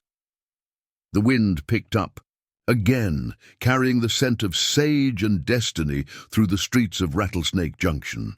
Sarah's words hung in the air like smoke, each revelation another nail in the coffin of Marcus Blackwood's desperate hopes. There's one more thing your uncle never understood about roses, Sarah continued, her refined voice carrying an edge sharp as razored silk. They don't just grow in gardens. They can take root in the most unlikely places, like bank vaults, government offices, military headquarters. Her smile was cold as mountain frost, even in the private study of a territorial governor. Judge Hawthorne's distinguished face showed a flash of real terror. The governor's mansion, the break-in last month, wasn't a break-in at all, Sarah finished, adjusting her apron with deadly precision. Amazing how invisible servants can be, especially ones who've worked in the same household for 20 years. Your uncle's weekly private meetings with the governor, every word recorded, every deal documented, every conspiracy carefully noted by people he never even looked at. Dr. Chen watched as more figures emerged from the gathering darkness. Housemaids carrying leather portfolios, stable hands with document boxes, cooks with carefully preserved letters. The invisible army that had worked in the shadows of power, gathering evidence one scrap at a time. But perhaps the most fascinating revelation, Sarah continued, her movements liquid smooth, comes from your uncle's own personal secretary, the one he trusted with all his most sensitive correspondence. She gestured elegantly to a well-dressed man who stepped forward from the crowd. "Mr. Phillips has been quite helpful these past 2 years, haven't you?" The secretary's face showed a mix of fear and determination. "The senator, he had my sister's family held hostage, said he'd kill them if I ever betrayed him." "And now?" Sarah's voice carried almost maternal pride. "Now they're safe," Phillips replied, straightening his spine. "Miss Grace's people got them out last week, got them to safety, along with dozens of other families the senator was using as leverage." Marcus's face showed dawning horror as he realized the full scope of Sarah's operation. The missing families, the witnesses who disappeared. "You've been building a sanctuary," Sarah nodded. "A network of safe houses stretching from Mexico to Canada. Every person your uncle threatened, every family he used as leverage, every witness he thought he controlled through fear, all of them free now, and all of them ready to testify." Old Tom remembered all the mysterious travelers who'd passed through his saloon over the past 6 months. Women and children who stayed just long enough to receive quiet instructions from Sarah before moving. He'd thought they were just regular travelers, but now he understood. They'd been part of an underground railroad of justice. "Your uncle's entire operation," Sarah continued, her voice carrying that same refined edge that now seemed to cut through the very air, "was built on fear and leverage. He thought he could control people by threatening what they loved most, but he never understood a simple truth about human nature." Her eyes glittered dangerously. "When you push people far enough, when you take everything from them, they stop being afraid. They become something far more dangerous. They become willing to sacrifice everything for justice." Ruby Blackwood had begun to weep silently, years of guilt and complicity finally breaking through her hardened exterior. The children," she whispered, "the ones from Santa Fe, did any—" 37 survivors, Sarah confirmed, her voice gentler now. "All safely hidden, all grown stronger, all waiting for this moment. Would you like to meet them?" She gestured to the gathering crowd, where several young Mexican men and women had stepped forward, their faces showing fierce determination. "They've spent 3 years preparing, learning, becoming something your uncle never expected, witnesses who can fight back." The army investigators had begun taking formal statements, their faces grim as the full scope of the conspiracy unfolded. But Sarah wasn't finished. She reached into her pocket and withdrew a final document, its official seal glinting in the fading light. "This," she said, holding up the paper, "is a federal warrant for the arrest of Senator James Morrison, signed by the President himself, not just for corruption or land theft, but for treason." Her smile was terrible in its beauty. It seems your uncle's business dealings with certain foreign powers have finally caught up with him. Marcus's hand tightened on his gun, desperation warring with the growing certainty of defeat. Even with all your evidence, all your witnesses, you can't possibly think you can take down someone as powerful as my uncle. That's exactly what he said in Santa Fe, Sarah replied, her voice carrying echoes of old pain and older purpose. Right before he ordered his men to burn me alive with the evidence, he never understood that some things don't burn. Some things, like truth and justice, only grow stronger in the flames. The sun touched the horizon, painting Rattlesnake Junction in shades of blood and gold. Tomorrow would bring a reckoning that would shake the very foundations of power in the Western Territories. But for now, a quiet saloon girl stood revealed as something far more magnificent than mere vengeance. She was the architect of an empire's fall, the gardener of justice, and the rose that had bloomed in the very heart of corruption itself. Ready at last to show her thorns, the tension in Rattlesnake Junction had crystallized into something almost tangible, like the moment before lightning strikes. Marcus Blackwood's face had transformed into a mask of desperate fury as the last threads of his world unraveled around him. Behind him, his remaining gang members shifted uneasily, reading the changing winds and calculating their chances. You know what I find truly fascinating about this moment? Sarah's voice carried that same cultured tone, though now it held an edge that seemed to slice through the very air itself. How history has a way of repeating itself, but with subtle variations, like a rose blooming in a different season. A sudden commotion at the edge of town drew all eyes. The thunder of approaching hooves carried across the evening air, and Sarah's smile took on a predatory edge. "Ah," she said softly, "right on schedule." Through the gathering dusk rode a figure that made Marcus Blackwood's face go pale as death, Senator James Morrison himself, flanked by a dozen heavily armed men. The senator's distinguished appearance, his silver hair and expensive suit, seemed at odds with the desperation in his eyes. "Uncle Jimmy," Ruby whispered, her voice carrying a mix of fear and bitter understanding. "She wanted him here. She planned for this." "Of course I did." Sarah's refined accent somehow made the words more chilling. "Your uncle's own paranoia and pride guaranteed he would come. The moment he realized his precious ledgers had been compromised, the moment he understood his network was crumbling. Well, a man like that can't bear to let someone else control his fate." Dr. Chen, watching from her position, noticed how Sarah's stance had shifted subtly. Not retreating from the new threat, but somehow incorporating it into her careful choreography of justice. The senator dismounted with fluid grace that belied his years, his cold eyes fixed on Sarah. "I have to admit," his voice carried the cultured tones of Eastern power, "you've played this game masterfully. 3 years of patience, of planning, of weaving your web." His hand rested casually on an elaborate silver-mounted revolver. "But you've made one crucial mistake." "Have I?" Sarah's smile was sharp as thorns. "Please, do enlighten me. After all, you were always so fond of explaining things in Santa Fe, right before you ordered your men to burn me alive." Morrison's distinguished face showed a flicker of uncertainty. "You've gathered your evidence, positioned your witnesses, and distributed your documents. Very thorough. But you've forgotten the most basic rule of power." His smile was cold as desert frost. "Sometimes a simple bullet is all it takes to unravel the most elaborate plans." "Fascinating perspective," Sarah replied, adjusting her apron with deadly precision, "though perhaps a bit limited.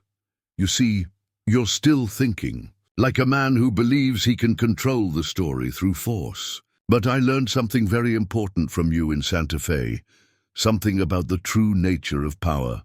Old Tom watched from his doorway as more figures emerged from the shadows, not just Sarah's agents now, but army officers, federal marshals, even a group of distinguished-looking men whose bearing screamed, "Washington officials."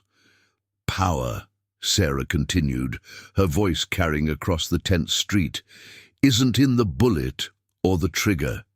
It's in the story that follows, the narrative that shapes how history remembers what happened here." She gestured elegantly to the gathered witnesses. "That's why I've spent 3 years not just gathering evidence, but cultivating witnesses, not just documenting crimes, but building a network that will ensure the truth survives no matter what happens here tonight." The senator's composed facade cracked slightly. "You think these people can stand against me? I own judges, governors, senators." "Owned," Sarah corrected gently.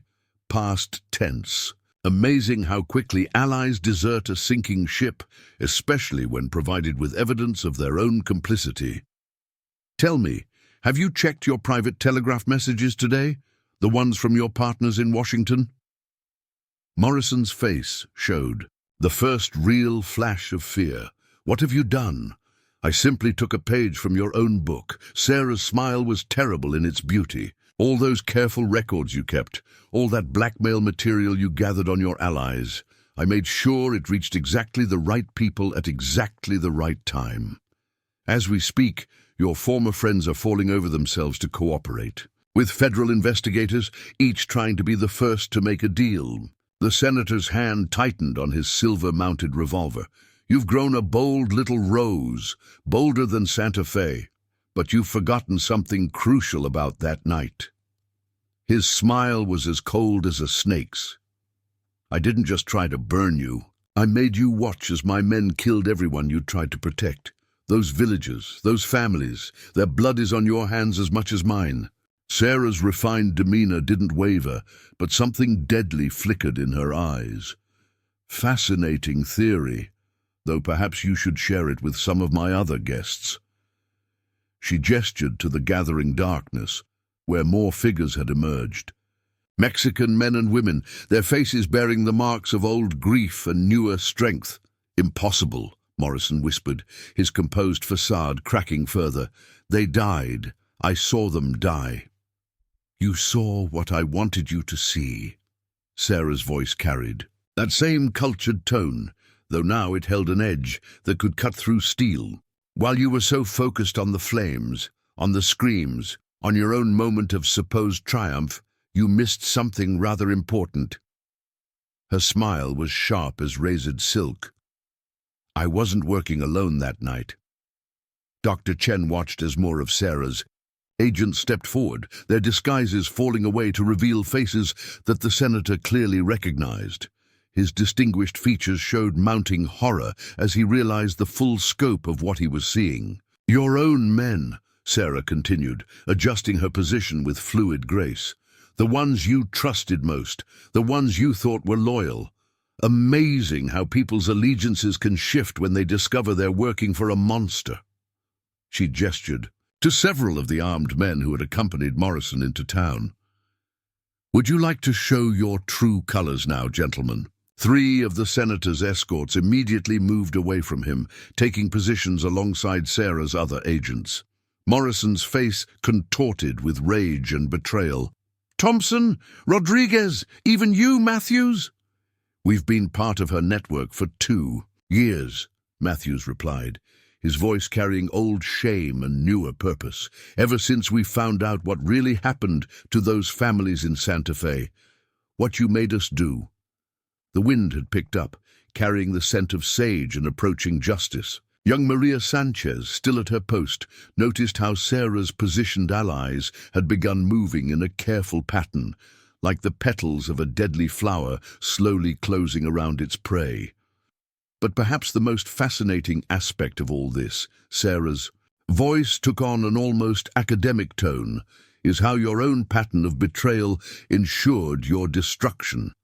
You see, every time you ordered loyal men to commit atrocities, every time you forced them to murder innocents, every time you made them choose between their duty and their conscience, you created potential allies for me. Morrison's distinguished facade had crumbled entirely now, replaced by something ugly and desperate. Do you think this changes anything? One word from me, one telegram to Washington. Ah, yes, Sarah interrupted, her smile cold as desert frost. About those telegrams, would you like to know why I chose Rattlesnake Junction for this moment? Why did I spend 6 months preparing for this specific town? She gestured to the telegraph office, where the operator had stepped out onto his porch. Mr. Collins, would you like to share what's been happening to the senator's urgent messages? These past few hours, the telegraph operator smiled grimly.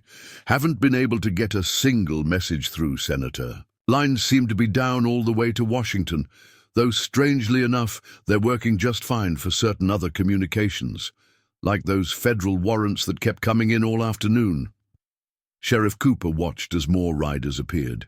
At the town's edges, not just law enforcement now, but journalists. Representatives from every major newspaper in the territory, their presence ensuring that whatever happened here tonight would not be buried or forgotten. You see, Sarah continued, her movements precise as a dance instructor demonstrating proper form, while you were so focused on the obvious threat, the evidence, the witnesses, the documents, you missed something rather crucial. I haven't just been building a case against you. I've been composing a story about corruption, about justice, about how the most powerful men can be brought low by those they thought powerless. The setting sun painted Rattlesnake Junction in shades of fire and vengeance, each moment weighted with the accumulated justice of years. Morrison's hand had strayed back to his fancy revolver, but Sarah's next words froze him in place. Before you make your final mistake, Senator, her refined voice carried across the tense street, there's someone else you should meet. She gestured to the saloon's entrance, where a new figure emerged, an elderly Mexican woman, her silver hair gleaming in the dying light, her bearing proud despite her years. Morrison's face went ghost white. Impossible, he whispered. Doña Elena, you died. I saw you die in Santa Fe. You saw what I needed you to see, the old woman replied, her accent thick but her English clear. Just like you saw what you wanted to see all those years. Servants who couldn't read, peasants who couldn't think, women who couldn't fight back. Sarah's smile was sharp as a surgeon's blade. Doña Elena was more than just the village elder in Santa Fe. She was also the keeper of records, the maintainer of documents, the preserver of truth. While you were so focused on burning the evidence of your crimes, you never noticed her memorizing every detail, every name, every connection in your network. Dr. Chen watched as the old woman stepped forward, her presence somehow filling the street more than Morrison's armed men. The doctor recognized the bearing of someone who had carried a heavy burden for years, waiting for the right moment to set it down. Tell them, Doña Elena. Sarah's voice was gentle now. Tell them what you saw the night the senator came to Santa Fe. The old woman's voice carried the weight of accumulated testimony. He came with his men, with his papers, with his false promises, spoke of progress, of development, of opportunity. But I saw the truth in his eyes, the greed, the cruelty, the contempt, her gaze fixed on Morrison like a steel trap. When we refused to sell our land, he ordered his men to make examples of us.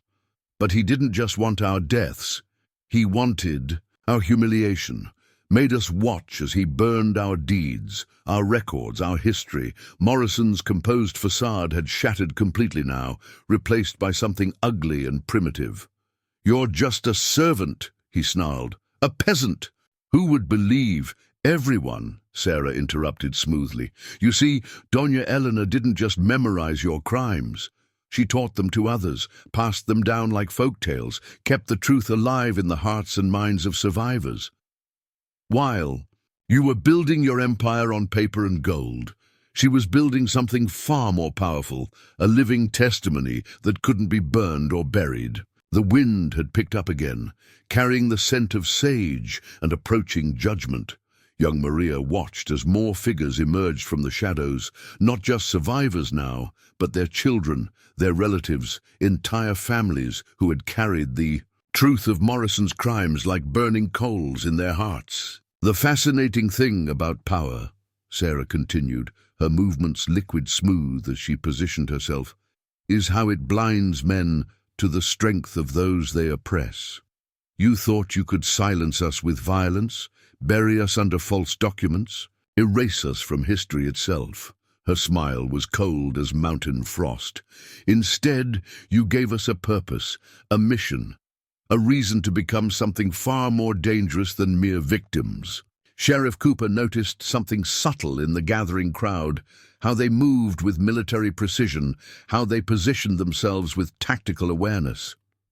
Sarah hadn't just preserved witnesses, she'd trained an army who had accompanied him into town.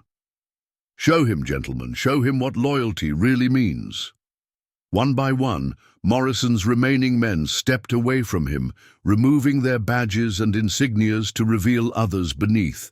Federal marshals, army investigators, agents of justice who had infiltrated his organization years ago. "You see," Sarah continued, her voice carrying that same cultured tone that now seemed to slice like a blade.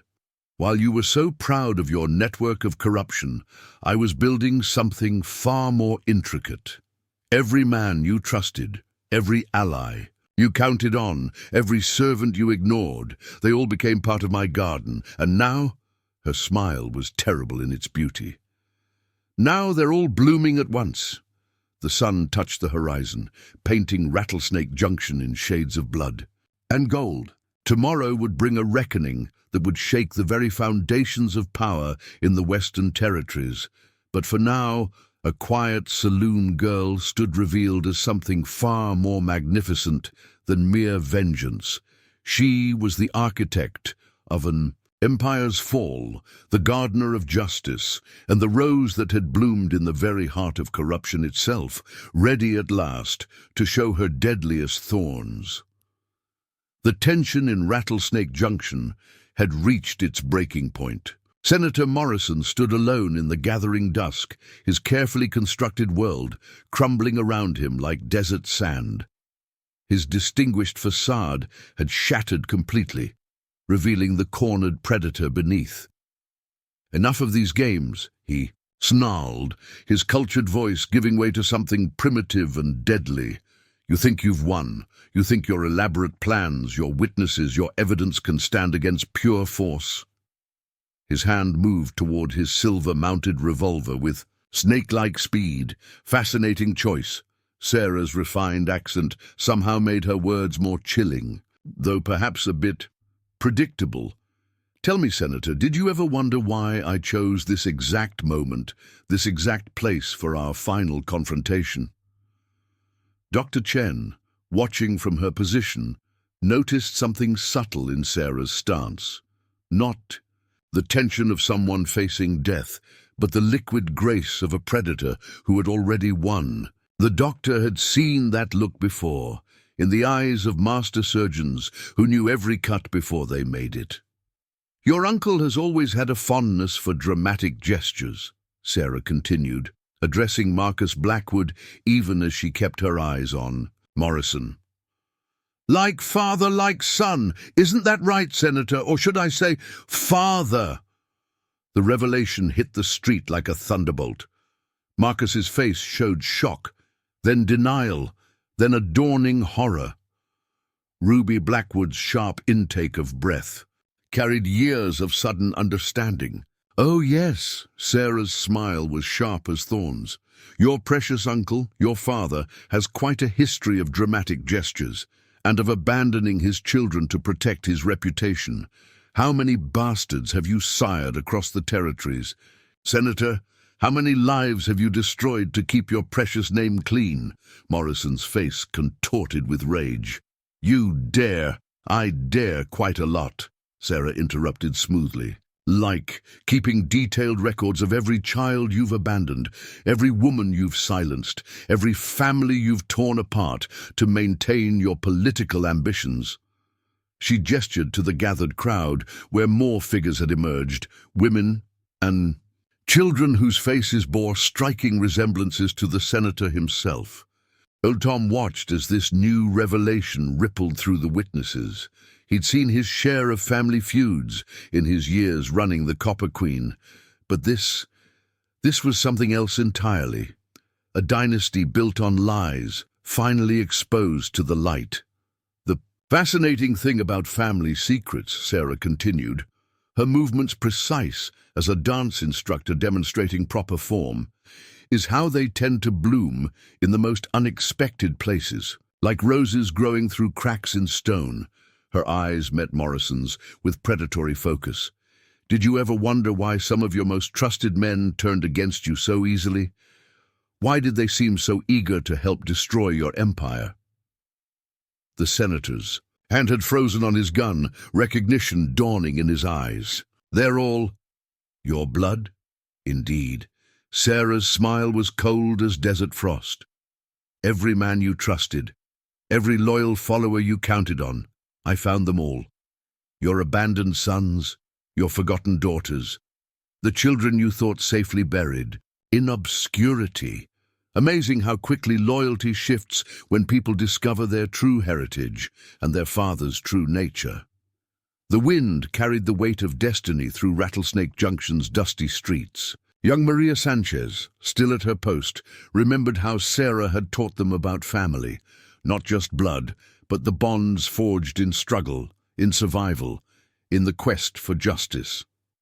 But perhaps the most fascinating revelation, Sarah's voice, carried that same cultured tone that now seemed to slice like a blade, is how your own actions guaranteed your destruction. Every child you abandoned, every woman you silenced, every family you destroyed to protect your reputation, they all became part of my garden. And now, her smile was terrible in its beauty. Now they're all blooming at once.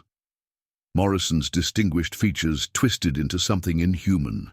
With a roar of primal rage, he drew his fancy revolver, its silver mountings gleaming in the dying light. But Sarah had already moved, flowing like water between spaces, her own hidden derringer appearing as if by magic. "The thing about roses," she said softly, her refined voice carrying across the suddenly silent street, "is that they're most beautiful just before they show their thorns. Rather like justice, most perfect in the moment just before it strikes. What happened next would be talked about in Rattlesnake Junction for generations." Morrison's shot went wild, his rage destroying his legendary accuracy. Sarah's response was precise, elegant, almost surgical. A single round that struck the senator's gun hand, sending his expensive weapon spinning into the dust. But Sarah wasn't finished. As Morrison clutched his bleeding hand, she moved with that deadly grace that now seemed so natural, producing a second derringer from her sleeve. "You know what I found most fascinating about that night in Santa Fe?" Her voice remained cultured, refined, even as she kept both weapons trained on the senator. "How you stood there, so proud, so certain of your power, watching as your men prepared to burn me alive. Did you ever wonder why I smiled?" Morrison's face showed a flicker of memory, of doubt. "You were breaking, had to be. No one smiles at their own death. Unless," Sarah's smile was sharp as razored silk, "they know something you don't. Like how many of your own men were already part of my garden by then? How many had already turned against you, sickened by your cruelty, your corruption, your casual destruction of innocent lives?" Dr. Chen watched as more figures emerged from the shadows. Not just Sarah's agents now, but men wearing military uniforms, their insignias marking them as high-ranking officers from various branches of service. "General Patterson," Morrison whispered, recognizing one of the officers. "You too?" "My daughter." The general's voice carried old pain and newer purpose. "The one you had killed when she discovered your weapons smuggling operation. Did you think I wouldn't recognize the pattern? Wouldn't you see your hand in it? Sarah's movements were liquid smooth as she positioned herself between Morrison and any possible escape route. "You see, Senator, while you were so proud of your network of corruption, I was building something far more powerful. A network of vengeance. Every person you hurt, every life you destroyed, every family you shattered, they all became part of something larger, something you never saw coming." The wind had picked up, carrying the scent of sage and approaching judgment.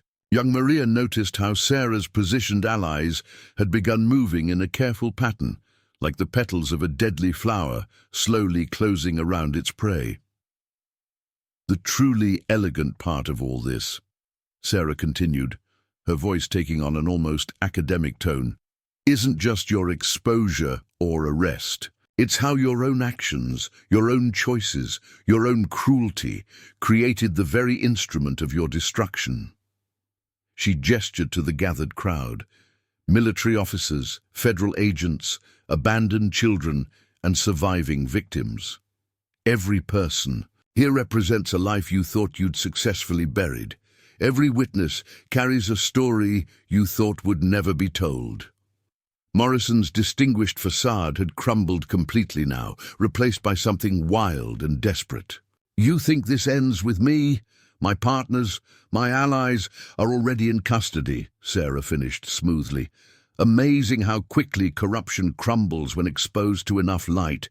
Your banking partners in San Francisco, your political allies in Washington, your military conspirators in the territories, all of them falling over themselves to make deals, to save what they can from the wreckage." Sheriff Cooper watched as federal marshals moved forward, their warrants glinting in the dying light, but Sarah raised her hand, stopping them momentarily.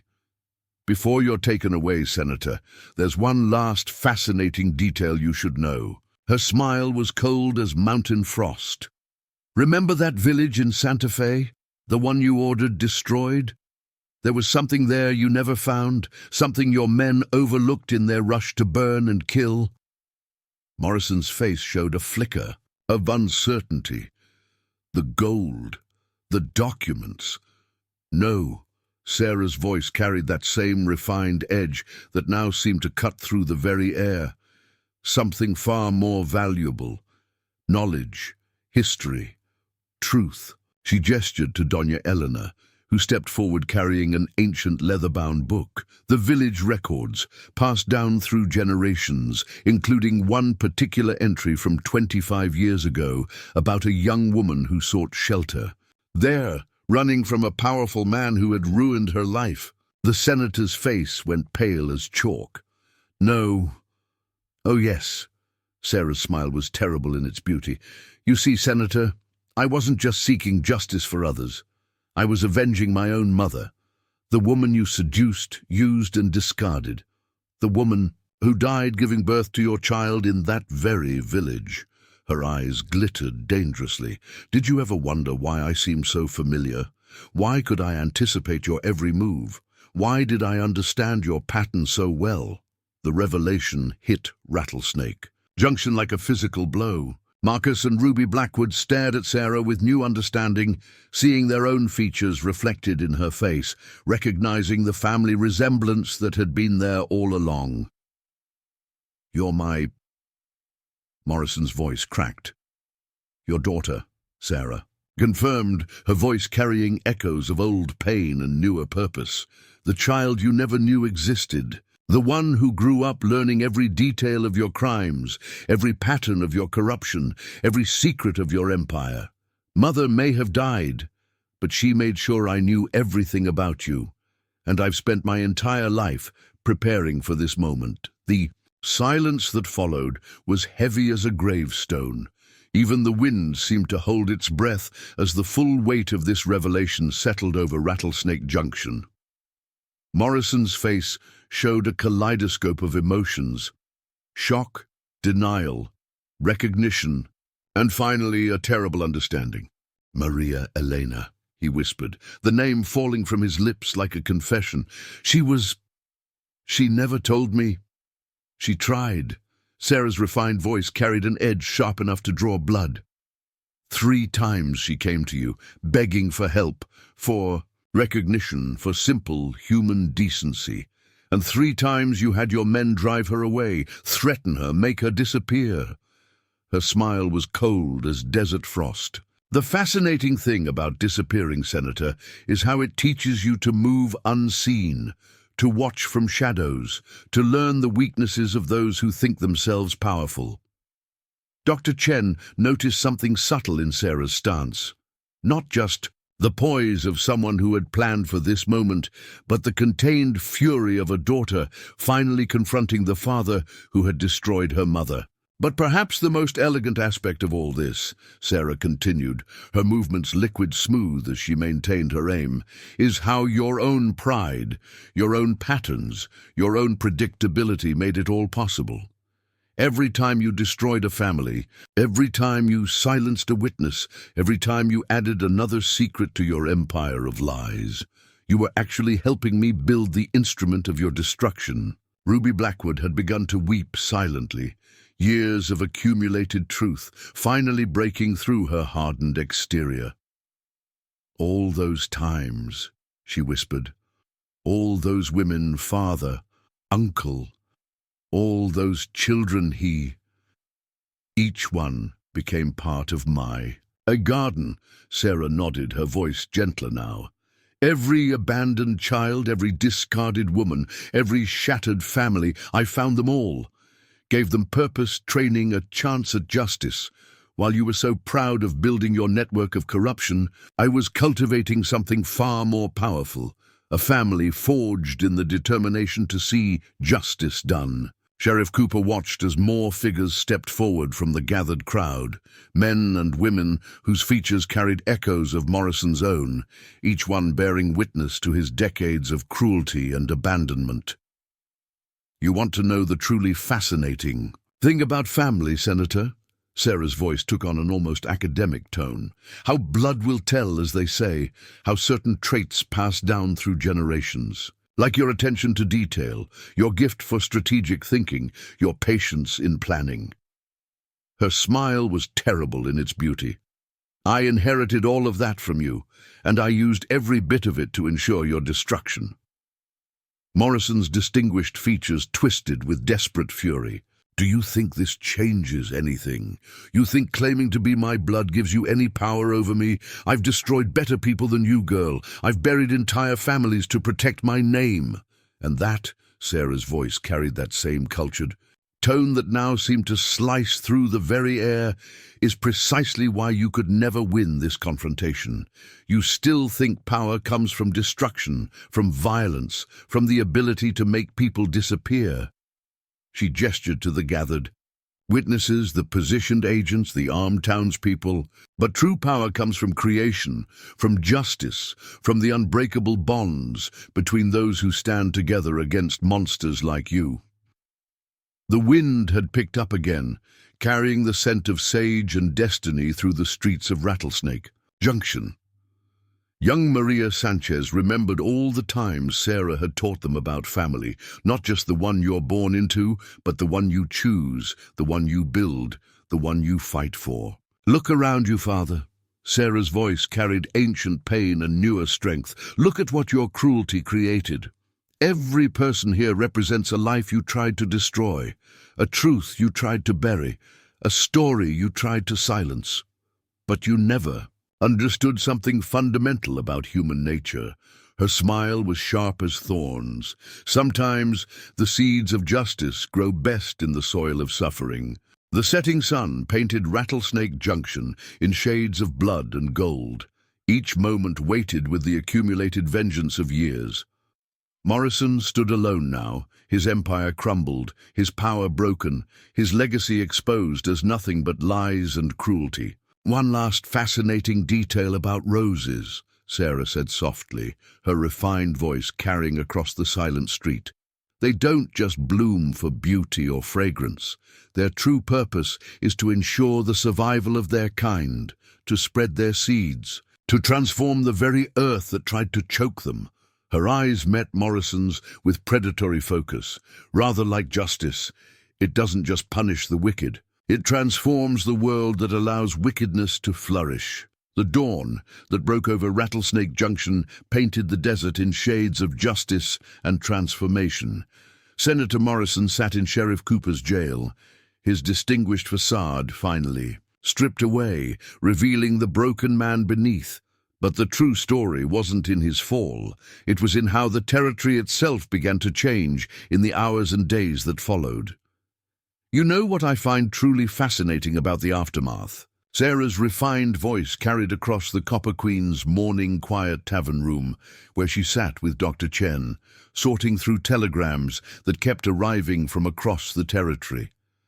How victory isn't just about defeating your enemy, it's about healing what they destroyed.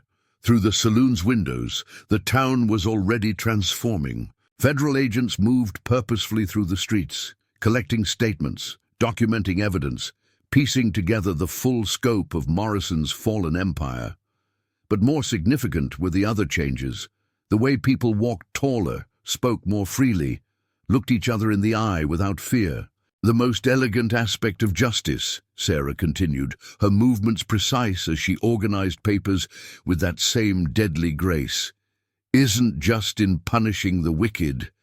It's in restoring what was stolen, rebuilding what was broken, returning power to those it was taken from. Dr. Chen watched as more riders arrived in town, not law enforcement this time, but families. Mexican villagers returning to claim their stolen lands, children coming to confront fathers who had abandoned them, witnesses emerging from hiding to finally tell their stories without fear. Each telegram brings more confirmations, Sarah mused, her voice carrying that same cultured tone that now held notes of satisfaction rather than threat.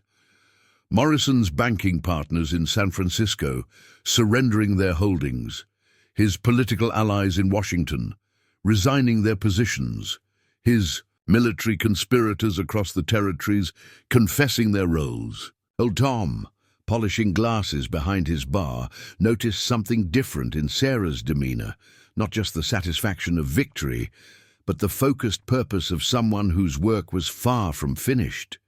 But perhaps the most fascinating development, she continued, sorting another stack of messages, is how quickly truth spreads when fear is removed. Every hour brings new witnesses, new evidence, new connections we hadn't even discovered yet. It's like watching a garden bloom after the first spring rain. Sheriff Cooper entered the saloon, carrying more telegrams. Federal marshals have secured Morrison's estate, he reported, laying the messages before Sarah. Found something interesting in his study, a hidden room behind the bookcase, filled with documentation going back 20 years. Sarah's smile was sharp as thorns. Amazing what people keep, thinking it protects them. Every piece of blackmail material he gathered, every secret he thought gave him power.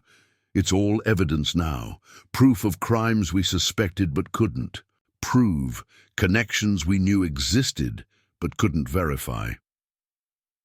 Through the windows, young Maria Sanchez watched as more wagons arrived, these carrying crates of documents, ledgers, and letters. All the evidence Sarah had gathered over 3 years, finally seeing the light of day. The young girl remembered how Sarah had taught them that justice wasn't just about punishment, it was about restoration, about making things right. The fascinating thing about corruption, Sarah continued, her refined voice carrying across the morning quiet saloon, is how it depends on isolation, on making people feel alone, powerless, unable to fight back.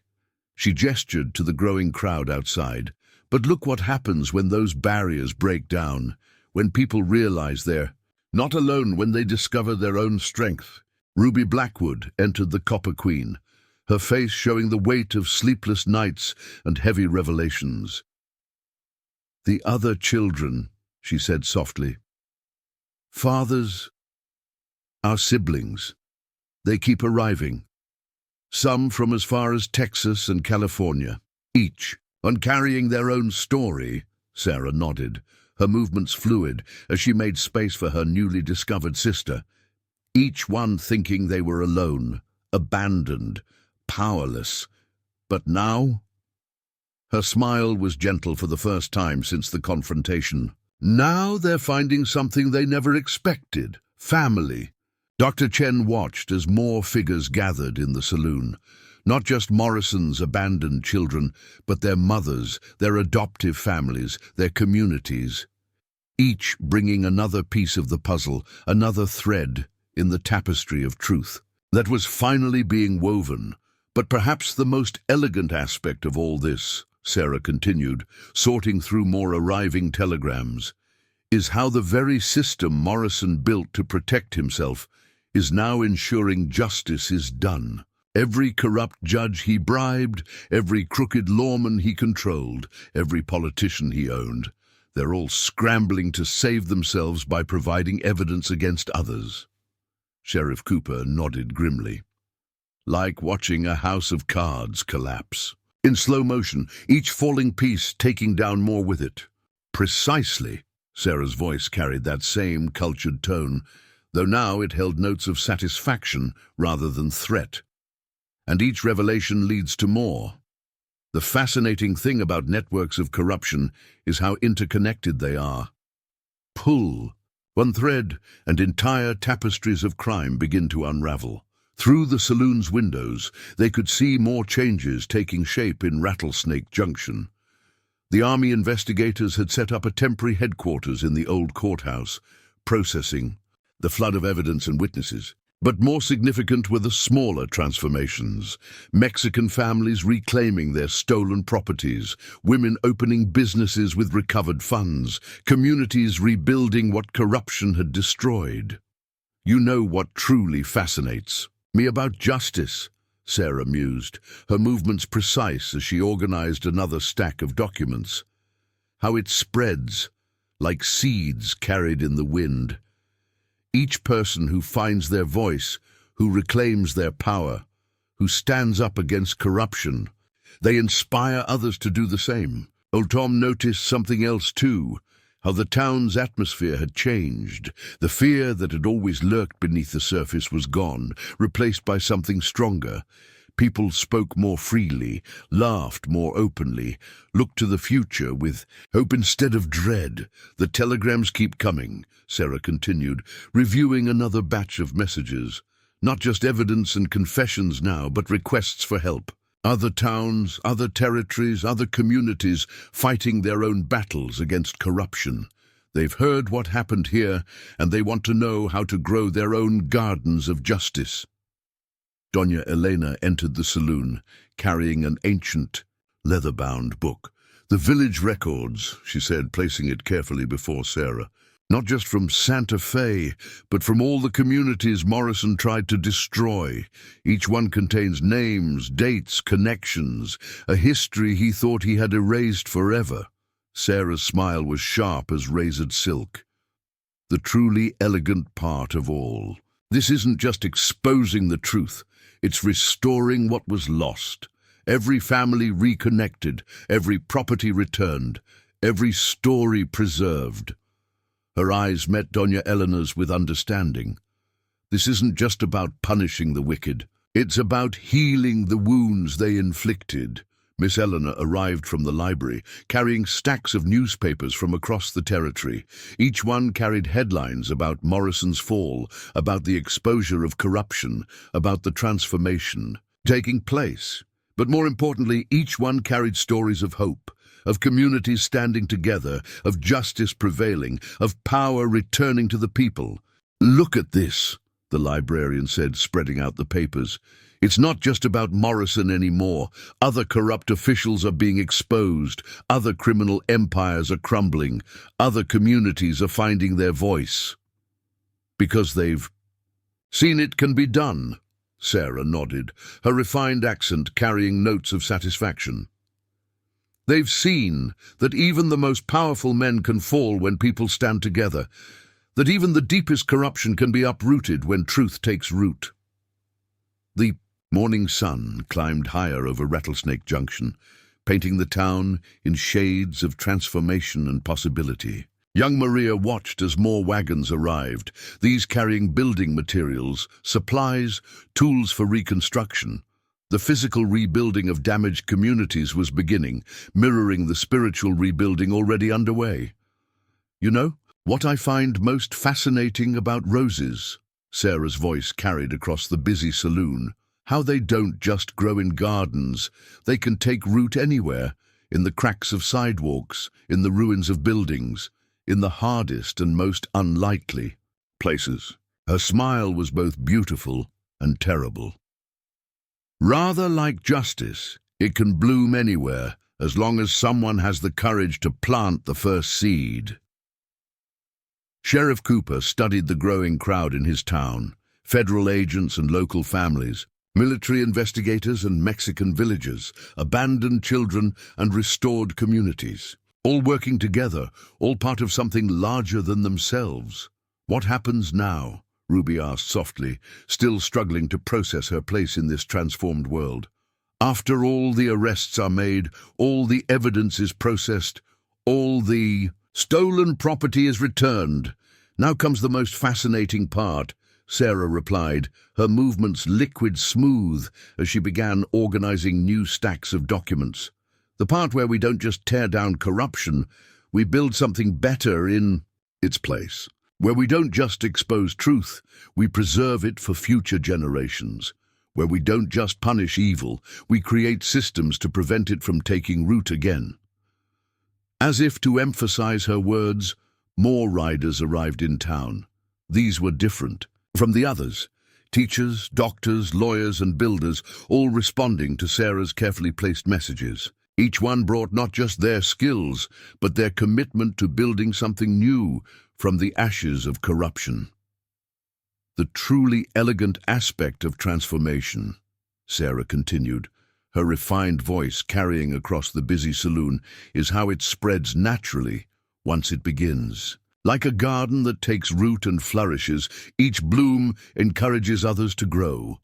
Dr. Chen noticed how the new arrivals were being greeted, not with the suspicion that had once characterized Rattlesnake Junction, but with hope and purpose. She watched as Miss Eleanor organized teams of literate townspeople to help document testimonies, as Mexican families shared their agricultural knowledge with struggling ranchers, as former victims became advocates for change. "Every telegram brings more confirmation," Sarah mused, reviewing another batch of messages.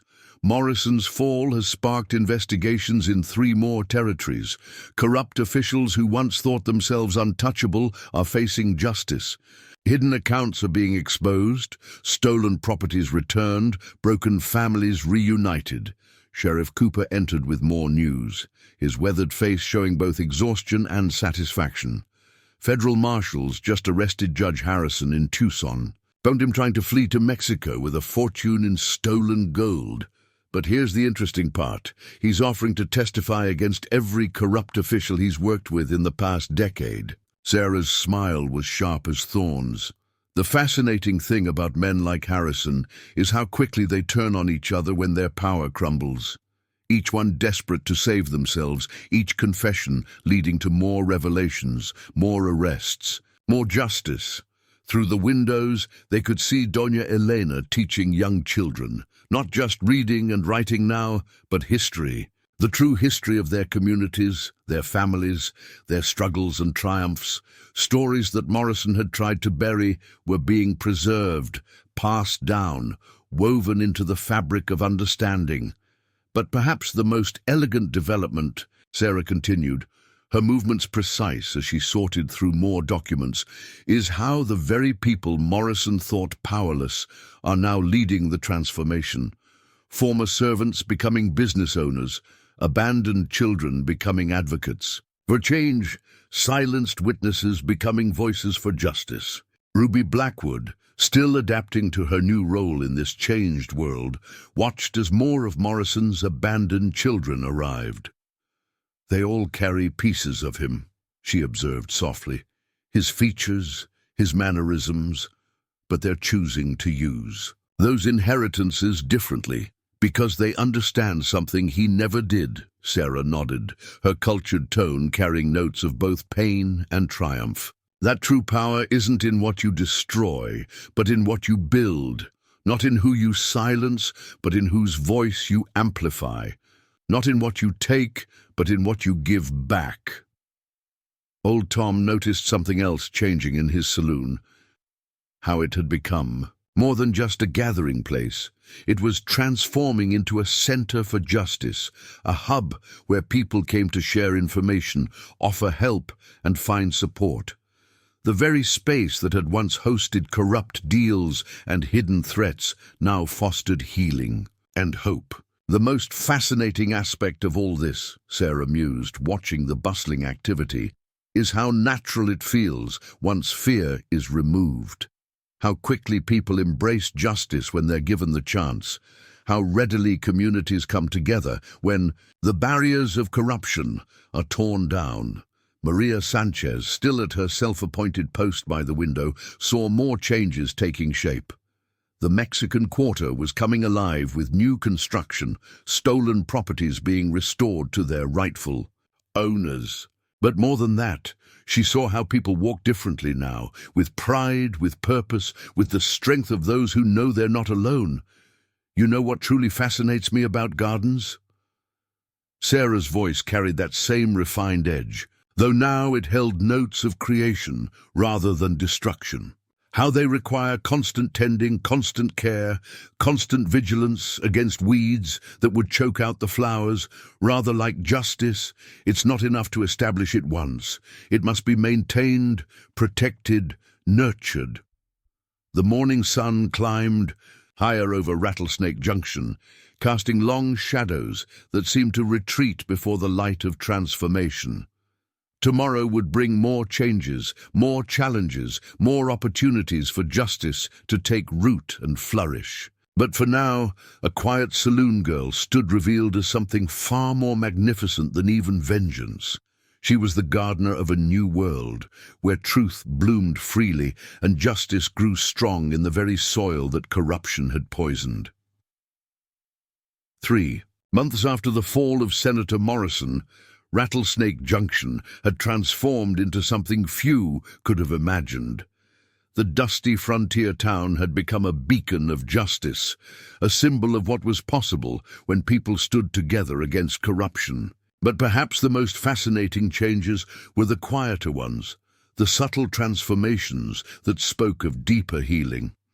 Sarah Grace stood in the Copper Queen's doorway, watching the sunset paint the street in shades of possibility. Her refined bearing remained, but there was something different about her now. Not just the deadly grace of a predator, but the steady purpose of a builder, a creator, a gardener of justice. You know what I find most fascinating about legacy? Her cultured voice carried across the evening air to where Dr. Chen sat reviewing reports from their growing network. How it spreads in ways you never quite expect, taking root in the most unlikely places.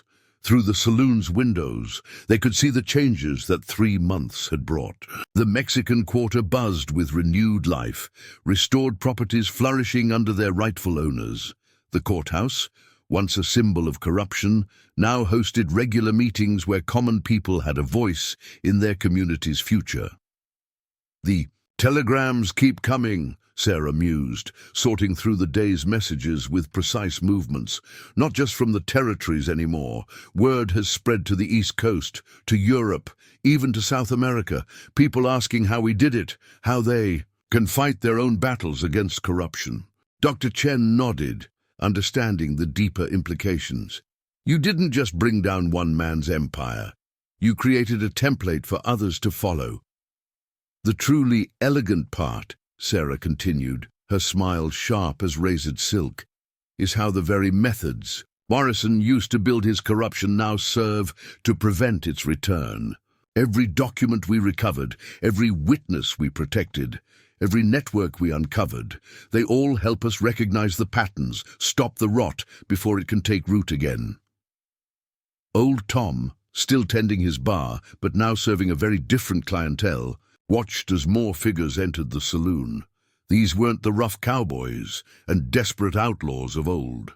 They were teachers, lawyers, community leaders, people working to build something lasting from the ashes of Morrison's fall. But perhaps the most fascinating development, Sarah's voice carried that same refined edge that now inspired hope rather than fear, is how the truth continues to bloom. Every week brings new revelations, new connections, new opportunities for justice to take hold. Ruby Blackwood entered, carrying fresh documents from the ongoing investigations. 3 months had changed her too, the hardened outlaw transformed into a fierce advocate for the abandoned and forgotten. More of Father's children have been found, she reported. A family in Oregon, another in Texas, each one with their own story, their own piece of the puzzle. Sarah's movements were liquid smooth as she made space for her sister at the table, and each one choosing to use their inheritance differently, not for power or control, but for justice and restoration. The evening wind carried the scent of sage and transformation through Rattlesnake Junction's streets. Young Maria Sanchez, no longer quite so young, watched from her usual post as more wagons arrived, these carrying books, supplies, tools for building new lives. The town had become a center for something larger than itself, a place where justice wasn't just an ideal, but a living, growing reality. "You know what truly fascinates me about gardens?" Sarah mused, her refined accent carrying across the busy Saloon. How they require constant attention, constant care, constant vigilance against the weeds that would choke out the flowers. Rather like justice, it's not enough to establish it once. It must be tended, protected, allowed to grow. Sheriff Cooper entered with more news from the territorial capital. "Morrison's trial date is set," he announced, laying the official notice before Sarah. "Federal prosecutors say they've never seen a stronger case. His own records, his own witnesses, his own children, all testifying to decades of corruption."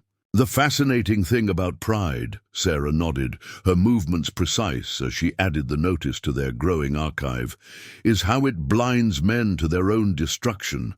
He kept such careful records thinking they protected him, never imagining they would become the seeds of his downfall."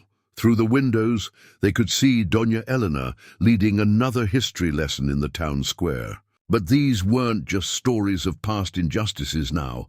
They were lessons in how to recognize corruption, how to stand against it, how to build communities strong enough to resist it.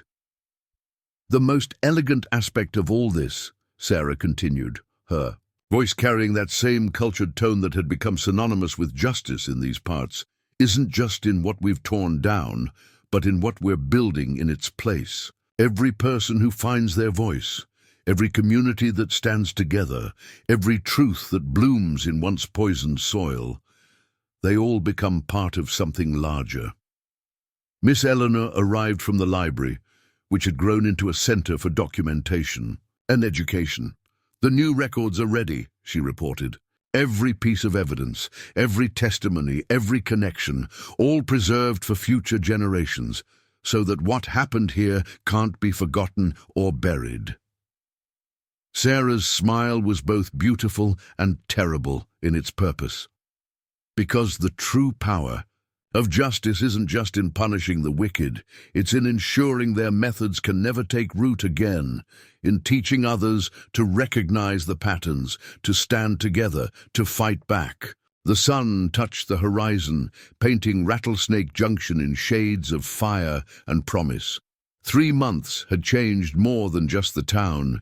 It had transformed the very nature of power in the Western Territories, where once corruption had ruled. Through fear and isolation, now communities stood together, sharing information, supporting each other, building networks of justice that couldn't be easily broken. "You know what I find most fascinating about roses?" Sarah's voice carried across the evening air. "How they don't just bloom for beauty. They bloom to spread their seeds, to ensure their kind survives, to transform the very earth that tried to choke them." Her eyes held the fierce light of continuing purpose. Rather like justice, it doesn't just punish evil. It changes the world that allowed evil to flourish. Dr. Chen watched as more riders arrived, these carrying news from other towns, other territories, other communities beginning their own battles against corruption. Sarah's Garden of Justice had grown far beyond Rattlesnake Junction, spreading seeds of truth and transformation across the frontier. The truly elegant part of all this, Sarah mused, her movements liquid smooth as she organized another set of documents, is how it becomes self-sustaining once it takes root. Each person who finds their strength, each community that stands together, each battle won against corruption, they all become part of the garden, all helping it grow stronger, spread further, bloom more fiercely. As darkness settled over Rattlesnake Junction, the lights of the Copper Queen glowed like a beacon of hope in the gathering night. Tomorrow would bring new challenges, new battles, new opportunities for justice to take root and flourish. But for now, a quiet saloon girl stood revealed as something far more magnificent than mere vengeance or victory. She was the architect of a new world, where truth bloomed freely in the light, and justice grew strong in soil that corruption could no longer poison. They say some legends fade with time, becoming nothing more than stories told around campfires. But others, like certain roses, only grow stronger with each passing season. In the years that followed, across the territories and beyond, people would speak in whispers of gardens of justice, blooming in unlikely places, of communities standing together against corruption, of a refined lady with deadly grace, who taught them that true power lies not in what you destroy, but in what you help to grow. And if you listen carefully on quiet evenings in frontier towns, you might still hear echoes of her cultured voice, teaching that most fascinating lesson of all, that justice, like a well-tended rose, can take root anywhere, bloom in the hardest soil, and transform the very world that tried to destroy it. For some say, the deadliest force isn't the fastest gun or the sharpest blade, but the patient gardener who knows that every rose, given time and care, will show its thorns. On the eve of Morrison's trial, Sarah stood in the Copper Queen's doorway, one last time, preparing for the next phase of her mission. The saloon had become more than just a gathering place. It was a symbol of transformation, a testament to how seemingly ordinary places could become crucibles of justice.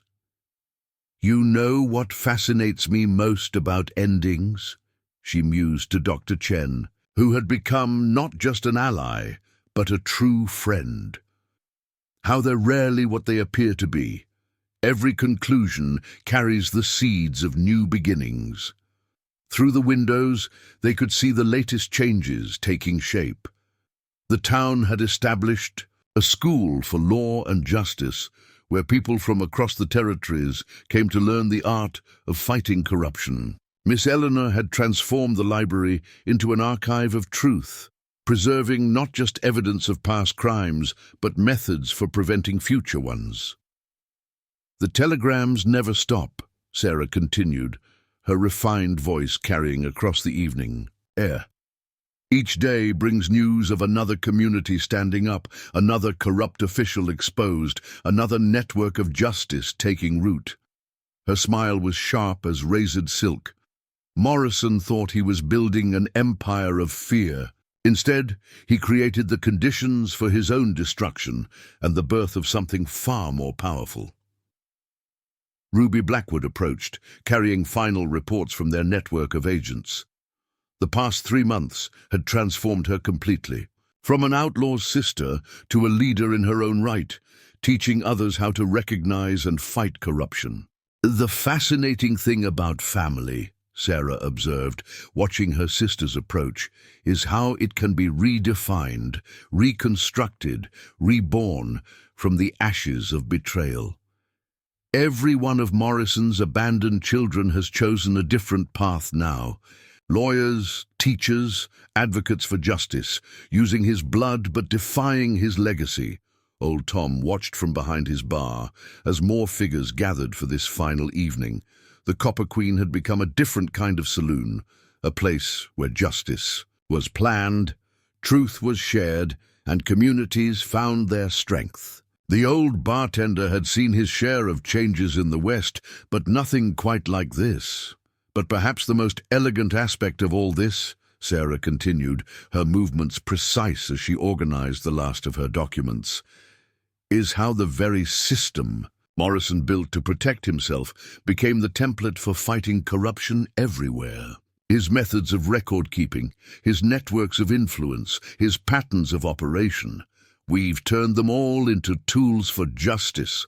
Dr. Chen nodded thoughtfully. You didn't just bring down one corrupt man. You created a methodology for fighting corruption itself. The truly fascinating part, Sarah replied, her cultured tone carrying notes of satisfaction, is how naturally it spreads once people understand the principles. Every community that stands up, every official exposed, every network dismantled, they all become part of a larger pattern of justice. Through the gathering dusk, they could see Doña Elena leading another session in the town square, but she wasn't just teaching history now.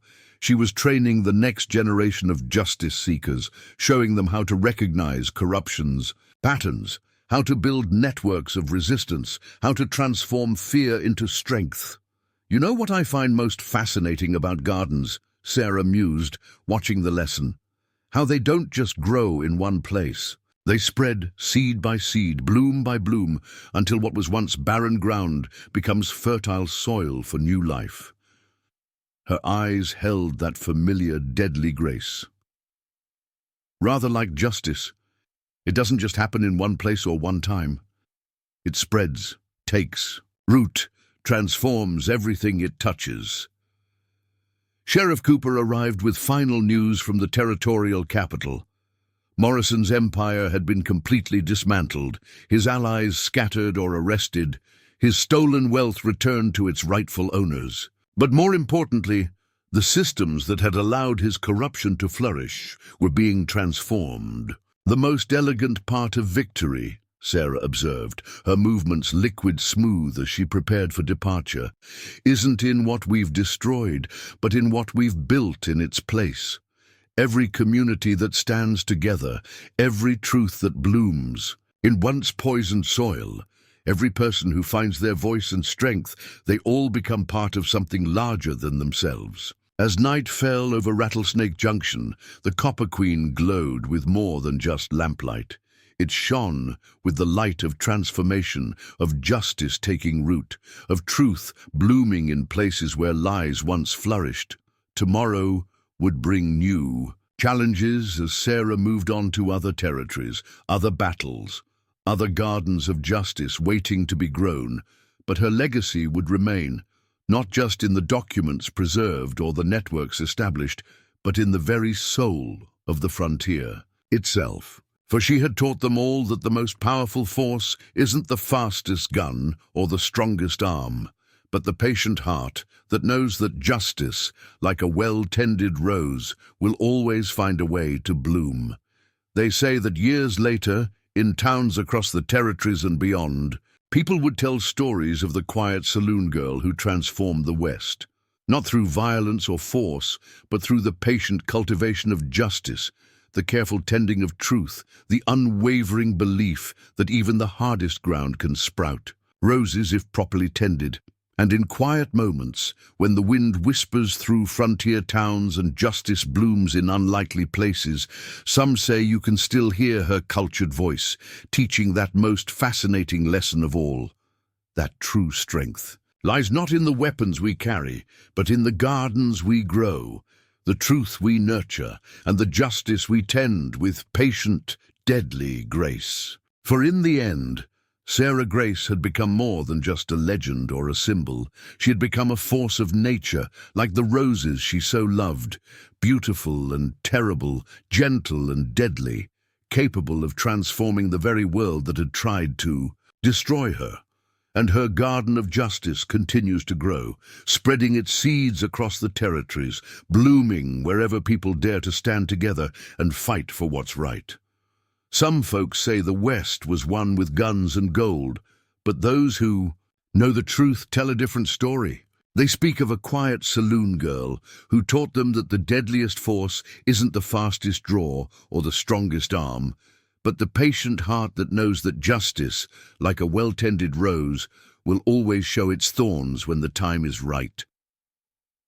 Up. Next, you've got two more standout stories right on your screen. If this one hits the mark, you won't want to pass these up. Just click and check them out.